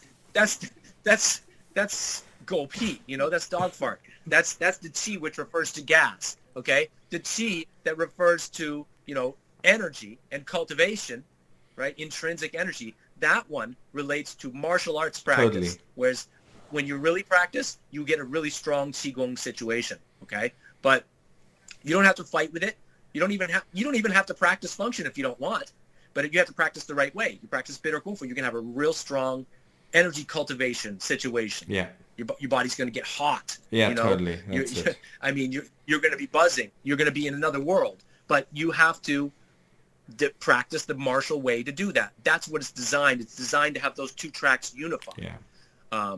People who think they can take one out and actually really do it, they're really only getting the bullshit version of that. It's just the new age, it's nothing. It doesn't even compare to the qigong sensation, the feeling you get when you're really practicing kungfu. Yeah. And that's connected to what we spoke about earlier, intent, specific types of intention. Yes. And that's what drives all of that. So, yeah, exactly. So, yeah. Well, we've spoken a little... Yeah, no, go ahead. Sorry. I want to say something here before I forget. Maybe it will refer to a future question, but I'm afraid I'm going to forget this point and we'll run out of time. Because you're asking about the differences. Right. Okay. Let me see if I get my thought together here. Okay. So, and this comes from, because as I was saying to you when we were discussing this project, I have never studied in any of those village styles. Okay. Okay. But my first teacher, Jean Chen, had to a degree. But in the very early days, before it was so commercial. Okay. But I have a number of students and disciples who are refugees from the village styles, have studied with disciples under Chen Zhenglei or Chen Zhao or Wang Xian, others. I have many of those students. Okay, so I know what they come in with, and I know what they're exposed to. One of my disciples was a student of a famous disciple of Chen Zhenglei for many years. Another one of my disciples was a student of someone directly under Chen Bing. They all have very direct experience, in the village. And so what they tell me, because it's interesting for me to hear, right? Because I'm not sitting here spending my days mulling over the difference between this and village style. I personally don't care. Yeah. I just practice what I practice, and I look out and see what's around and just kind of shake my head and go back about my business. But what they tell me is interesting because they have the experience, and so I always like to hear what's the difference and what are you seeing here that you didn't see before, and it's interesting.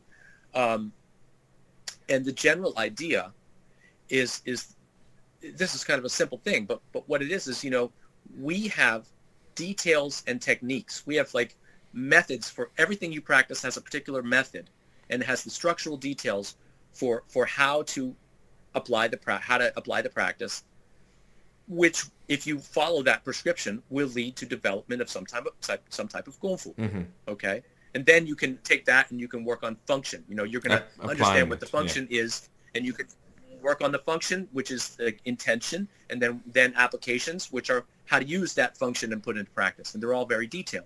We actually have the application methods, and we have the intention and the shape that you would be using, and then you have the developmental method. And so with those three things, right, you've got your personal developmental method that includes structure and detail, and then you've got your intention, which is basically about visualizing function, understanding function.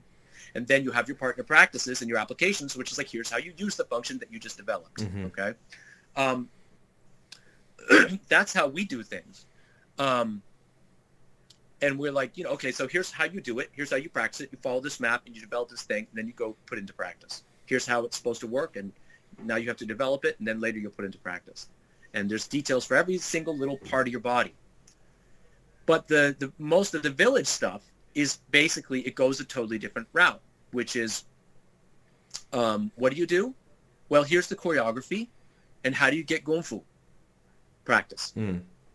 Okay, so they give you the choreography, and you have the, and then you have the philosophy behind it, qi, syncing your qi, relaxing your blah, blah, but you got your zhandruang, your standing, syncing your energy, and et cetera, and then move smoothly, everything moves together, these type of kits you got to use, one thing moves, everything moves, blah, blah, blah, blah. Platitudes, in my opinion. I just don't care about that stuff, all the poetry, I don't care at all. Right. I realize that there's a historical precedent for it, but it's also a way of, it's really a way of bullshitting people when you don't want to have to explain stuff. Okay, yeah. You can talk in big platitudes and, relax this, relax that. The truth is, it's really has to be no. Here you have to, twist your thigh. Oh, here you have to clench your buttocks. Or here you have to, twist this part of your ribs. Drop the elbow heavy. Pierce with the finger. Whatever it is. This prescription. This is how you learn. And then, once you've done all of that, you've got the state that your body's actually being quite taxed.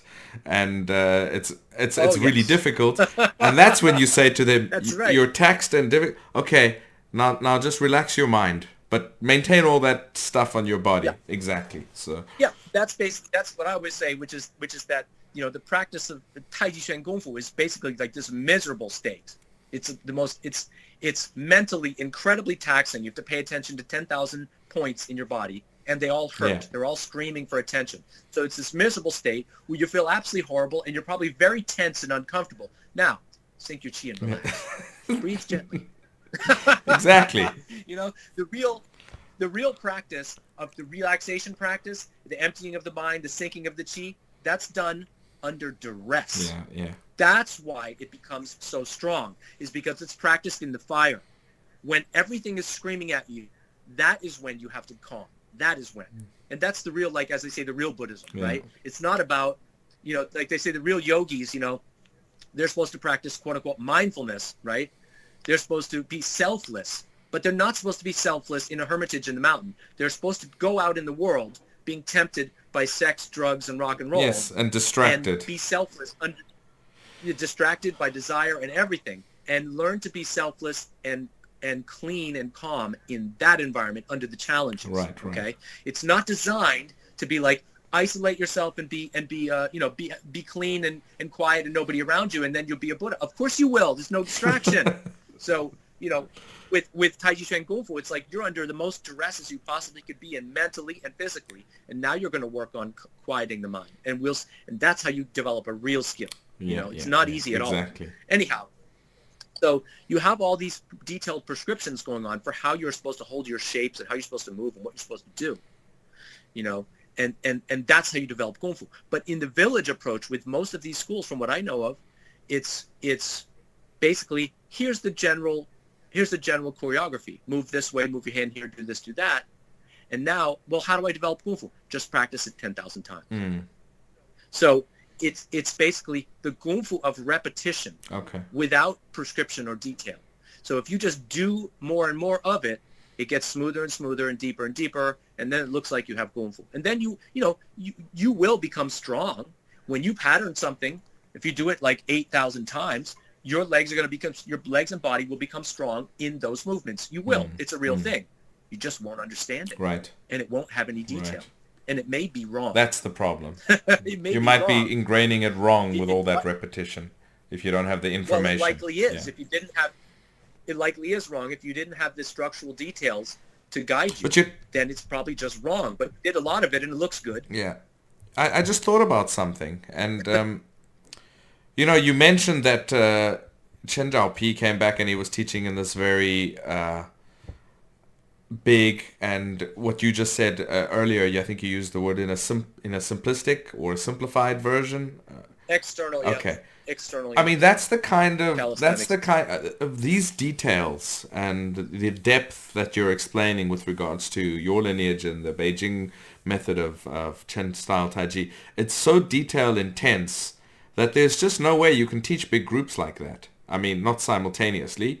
And if you had to go through large amounts of students trying to get that level of detail ingrained into each one of them, you're going to spend, if you had hundreds of students, you don't have enough lifetimes to get the correct detail into each one of them. So, it seems to me that the village has gone more the route of mass teaching, and that's reflected as well in what you've described as their method of practice. It seems to be suited to mass groups of teaching, trying to teach mass amounts of people, as opposed to what you've explained in your way, which wouldn't be possible to teach to mass groups of people. I mean, not successfully or not to fruition. Yeah, I mean, I can't argue with that point. I mean, I think that's very true, but we should also make it clear. I mean, I think most things in China are going towards mass everything. It's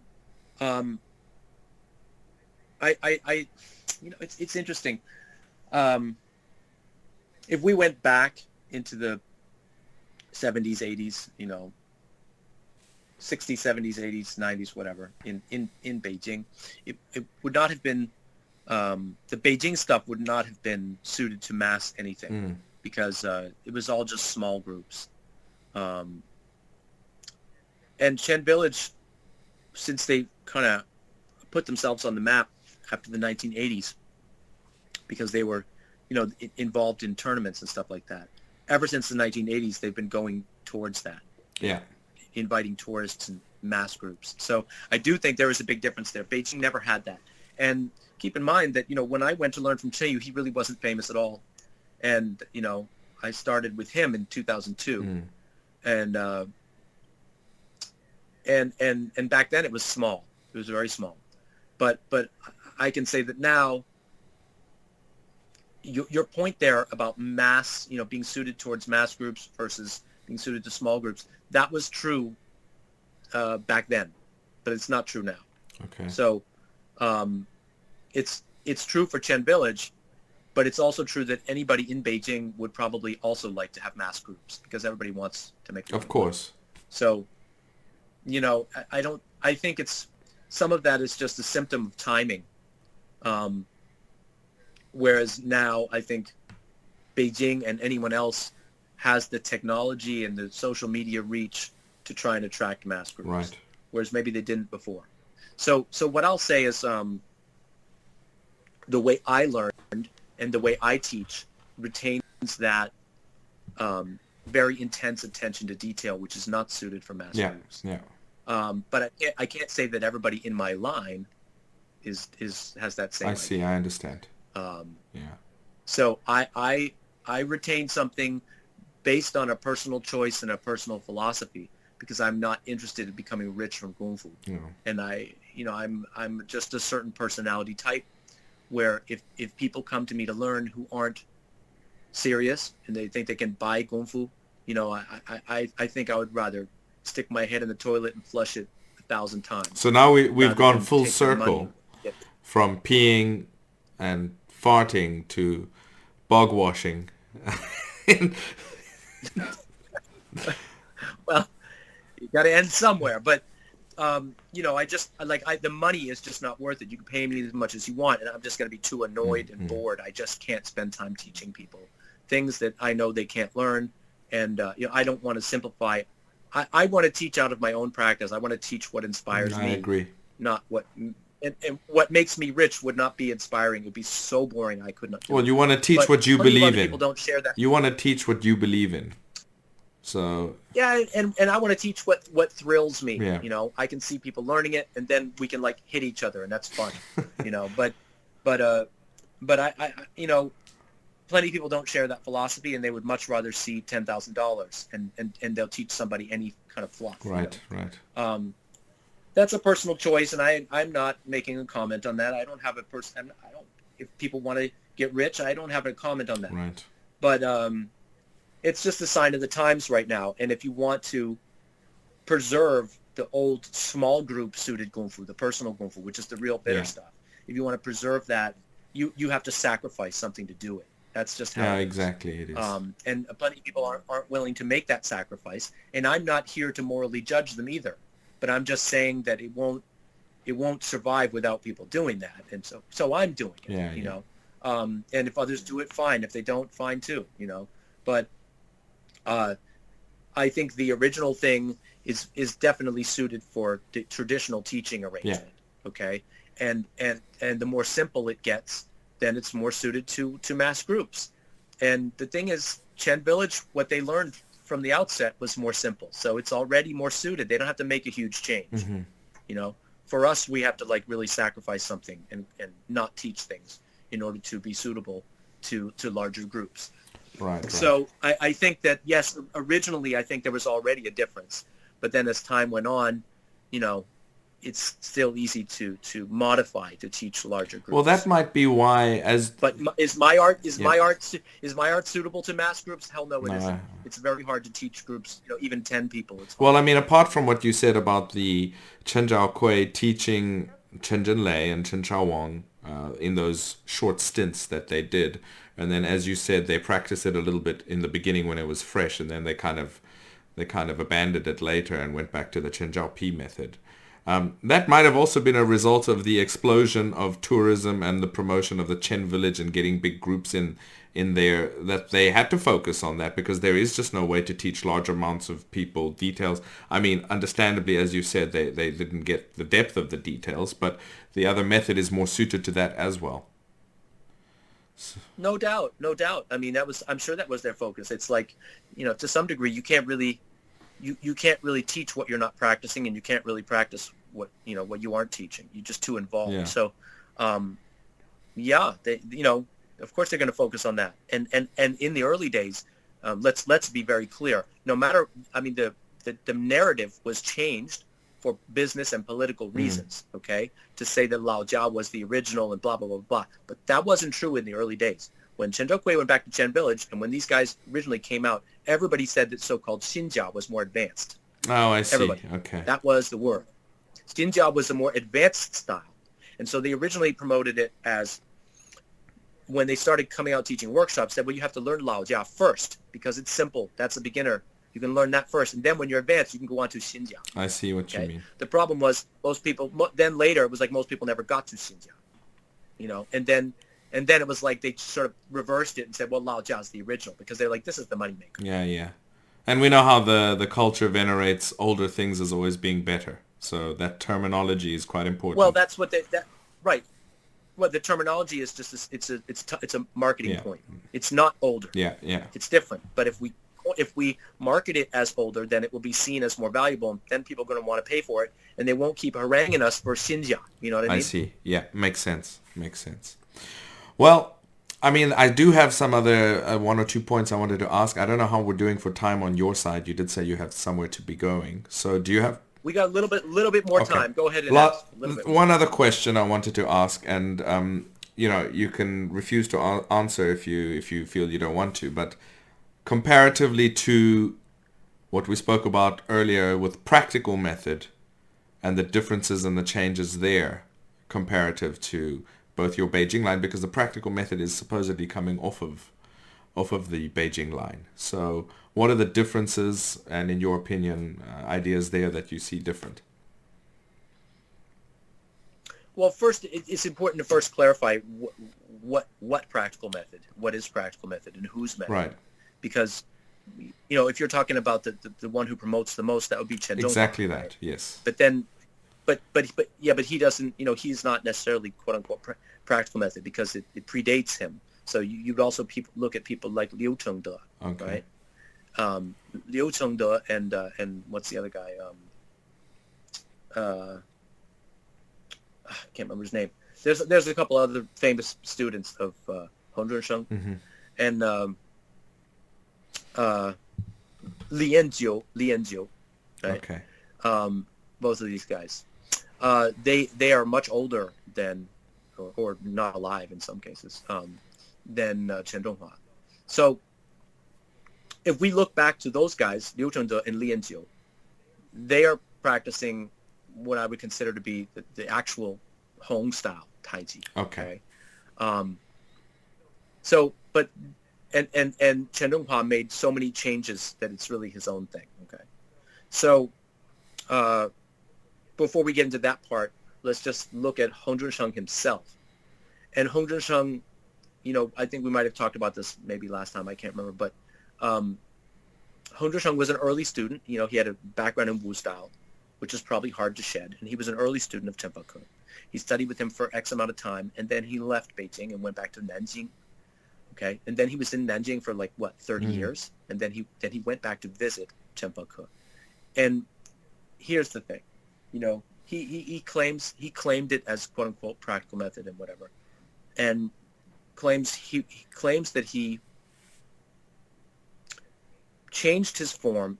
He claimed he went back to Beijing and told his teacher after 30 years, I changed my form to reflect the applications because your form did not reflect the applications that you actually used. So I changed my form to look like the applications.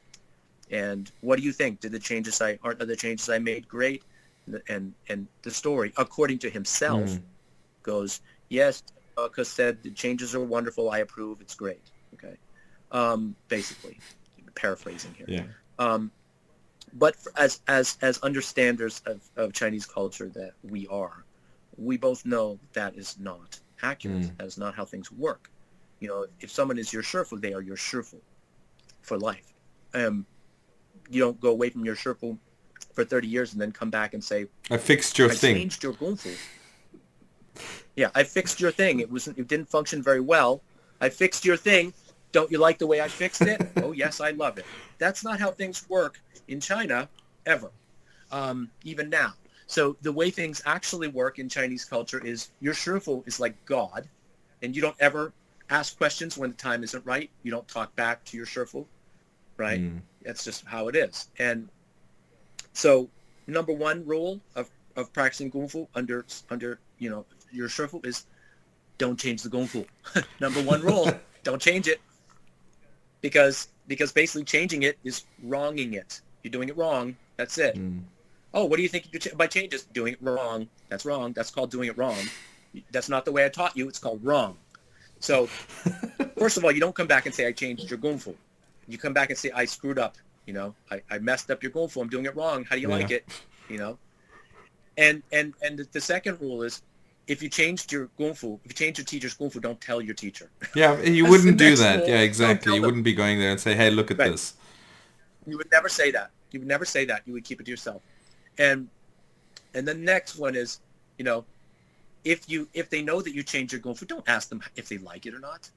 Of course they don't like it. The answer is obvious. They hate it. It's wrong. It's not how they taught you. So, Hong Junsheng's story goes like this. He went back to Chen Fake and said, Master, why does your frame not look like your applications? And according to him, Chen Fake's answer was, I don't know. That's just the way I learned it.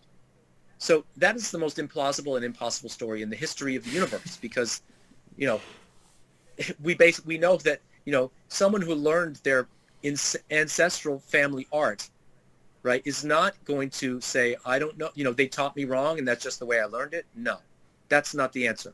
Yeah. Okay. That's like a shameful answer. That's saying your form doesn't look right. It doesn't look like the applications. Why is that? Right? That's a rude question is what it is. It's rude because it says, basically what it presumes is Master, I understand your Kungfu so well that I know it's wrong for not looking like these applications. Why is it wrong? I mean, it's a rude question. And the fact, if the question was ever even asked, if that's even true, if Chen Fake answered, oh, that's just the way they taught me, I don't know, that's his way of saying fuck off. Okay. In Chinese, right? Which says, you're telling me my form doesn't look like the applications? You don't understand. The problem is you don't understand the applications because I haven't taught them to you. It does look like the applications. You just don't know those applications yet. Yeah. Because here's the thing.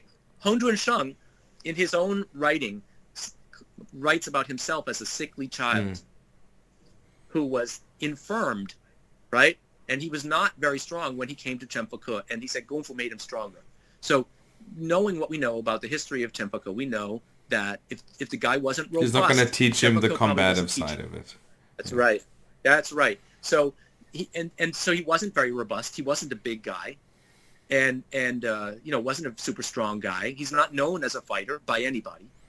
He's known for knowing Tuisho, but he's not known as a fighter. Okay, and this is a guy who probably wasn't taught the rough and tumble stuff by Chen Fake, and then he comes back and says, your form doesn't look like the applications, quote, parentheses, that you taught me. Doesn't look like the applications that I've seen, right? That's the subtext.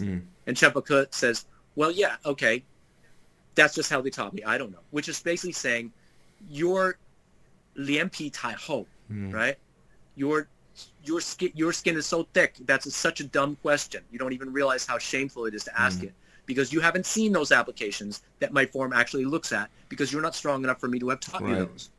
So instead of getting into an argument, he just says, oh, yeah, you're right. I must be an idiot. They just taught me wrong. You're right. I've seen other teachers do this. I've seen other teachers do this. That's what they do. Yeah. That's what they do. In China, that's what they do. You ask a dumb question, they don't say you dumb asshole. You ask a dumb question, they say, oh, you're completely well, right. Even if the other thing is if they just don't feel like wasting their time with you. I've seen known masters of styles get approached by some dumbass who asks him like, oh, teacher, can you show me how to use this technique? Just show me some applications. And I've seen the teacher literally look at him and say, 我不懂, 我不会, I don't know, I can't do it, I don't know, don't ask me, I don't know. Sorry, I don't know. I was standing there when it happened with Chen Yu. I was standing there when it happened with Feng Zhichang. People came looking for Feng Zhichang. Where's Feng Zhichang? I want to learn from him. Blah, blah, blah. Feng Zhichang is standing right there, talking to the guy in the face. He goes, Feng Zhichang, 他在那边。你看那个人他是Feng Zhichang，我不认识他，我没学。His Feng Zhichang's over there. I'm not him. I never learned anything. It's that guy over there. Go look for him. Someone came looking for Chen Yu and saying, did you, 你知道Chen Yu吗？他在这儿教拳吗？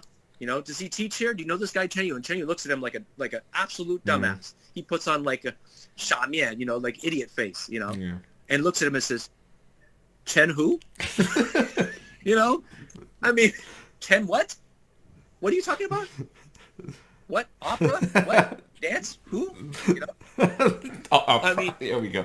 Anyway. yeah, I mean, you know, so that's what they do. I mean, and when they don't want to deal with an idiot question, they're just going to give an idiot answer. I've heard, yeah.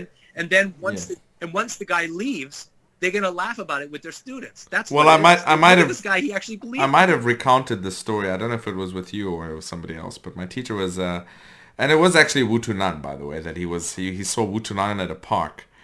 Close, Zizhuyan, which is one of the parks I used to train at with my teacher, and it was where Wu Tunan used to teach a lot.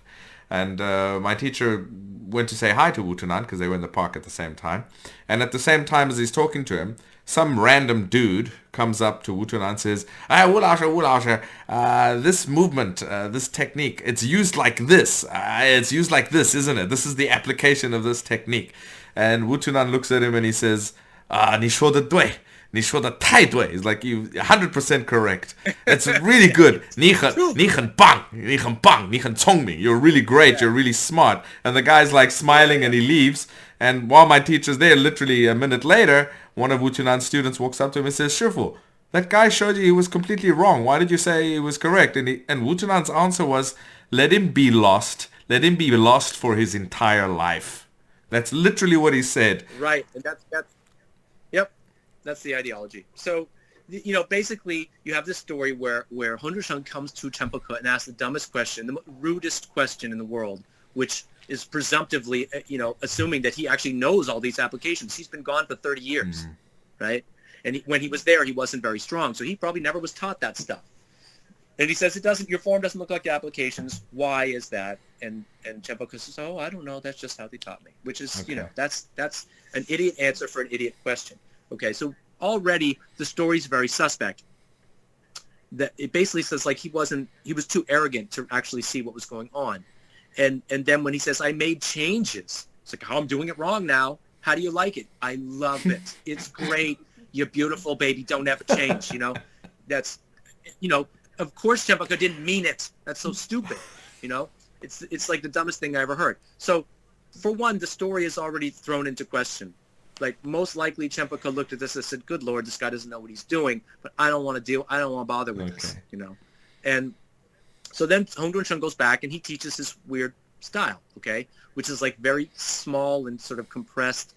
And he has this philosophy about how to move his legs, where he actually openly promotes this idea of putting your weight in the center and moving your knees around to turn your center, to turn your body. So your weight sits in the center and you move your knees to change the, you know, your waist, okay, which is like we just talked about sitting in quicksand, right? Right. Because that's what that is. You can't get out of that. That's fine if you want to like navel gaze and focus on into like this tiny world of like Taiji Quan only. But if you want to fight with it, I mean, you're going to get your ass kicked. You're just sitting there in quicksand. You can't, you know, not only that, but you can't strike. They don't have any striking methods. So there's a lot of things wrong with originally a lot of things wrong with the Hong Sheng, you know, set of assumptions because it has no striking. There's just no, you know, they didn't even have like wrestling or grappling. They had a little bit of Zuisho. And then after that, you know, you have, you know, Hong Sheng comes, Chen Donghua comes later, who is now the big promoter of that style. And the thing was, you know, Chen Donghua, by his own story, he was 16 years old when Hong Sheng was like 81. Oh. So that's, now we go back to that topic. Oh, I see. So he was a high school student. You can see the pictures. He was a high school student who's hanging out with Hong Sheng, who's like almost in a wheelchair. And you know, you can read his, and it was only for a few years, and then he went to Canada. And you can see in his own videos and whatever that he's given speeches where he says, you know, according to Hong Sheng himself, Hong Sheng said you had to learn Yilu, the first road, for 8 years before you could learn Erlu. And that in his Yilu teaching, there was no power, no Fajin, right? Nothing aggressive, right? No power, no Fajin, no power, okay? And you couldn't learn any power or Fajin until you got to Erlu. So you had to learn 8 years of Yilu. And he said himself, well, I didn't learn 8 years of Yilu, so I never learned Erlu. Yet he teaches Erlu. So where did he learn? Oh, interesting. So he didn't learn Erlu from Hong Sheng because obviously he didn't spend enough time on Yilu. not only, and he teaches Arlo. Okay, so I don't know where he got it, but the other point is that not only did he not learn Arlo, but he also didn't learn power or Fa Jin, and he teaches those. So where did he get those? I see. So if you look at the way he practices and the way he presents his style, it's like basically he invented it. Like, but of course that's okay because his teacher invented his style too, right? So it's a tradition of reinventing. And you know what? That's fine. That's like, you can do that. I don't have a criticism for that. But just as long as it's clear what it is, you know, people can do whatever they want, just as long as they're not lying about it. But, you know, he has these funny ideas about how to practice power and all the weird way to practices and weird ways to practice and the stances and all that. It's like, well, that obviously didn't come from Hong Junsheng. It's not even the way Hong Junsheng practices. You can compare the videos. They're not even remotely similar. Related. Okay. Some of the choreography and shape is related, but the power and all that's not related. Why? Because he didn't teach him that power because he didn't practice long enough with it. I see. Okay. So you suspect that this is just, I mean, he's calling it Hong Junsheng's method, but it's really his own method. Well, I mean, it's related, right? I mean, look, when he learned from Hong Junsheng for whatever amount of time. And then later, you know, I met him when we were learning from Fundertong in 1999. So he came up to Fundertong. And you know, he was with Fundertong and learning that style. And then after that, you know, in the early days, he promoted himself as disciple of Fundertong. Oh, I and see. He wasn't talking about Hong Junsheng at all. He wasn't talking about Hong Junsheng at all. But it was then, you know, maybe too many other people came out as disciples of Fundertong, or maybe it was too hard to teach, or maybe he didn't learn enough of it. I mean, he wasn't with Feng for very long. And you know, Feng was old already and, you know, didn't teach a whole lot of details. So maybe there wasn't enough meat there, you know, and then he thought he could do better with the Hong Junsheng stuff. So he kind of went back to that and suddenly came out as like a Hong Junsheng representative. And then it was like Hong Junsheng stuff wasn't really brought into it. I see. So he learned with Feng after his time with Hong. So, okay. Yeah. All right. Yeah. All right. I see. I understand. Well, he learned from Feng. He learned from Hong, and then he went to Canada for many years, and then came to Feng. Okay. I met him. He came to Feng when he was around 40 or somewhere near that. 40. All right. Okay. I see. Okay. But like, you know, I don't have like a value judgment in any of this. I'm just telling you what I know. You know, I mean, we got to relate because people put this stuff out there, the narrative, and we got to relate that to what Chinese culture is really about. Right. Because most of the stuff is that their narrative is sold to the Western culture. Sure, I understand. And got to put it in perspective at least. Well, I think we've, you know, fleshed out quite a bit. You've explained quite a bit of the nuance differences and given us a better insight into. Some of them. Of course, this conversation could go on longer. I know you have to go somewhere. Yeah, there's a whole lot of. I would just say there's a whole lot of body method.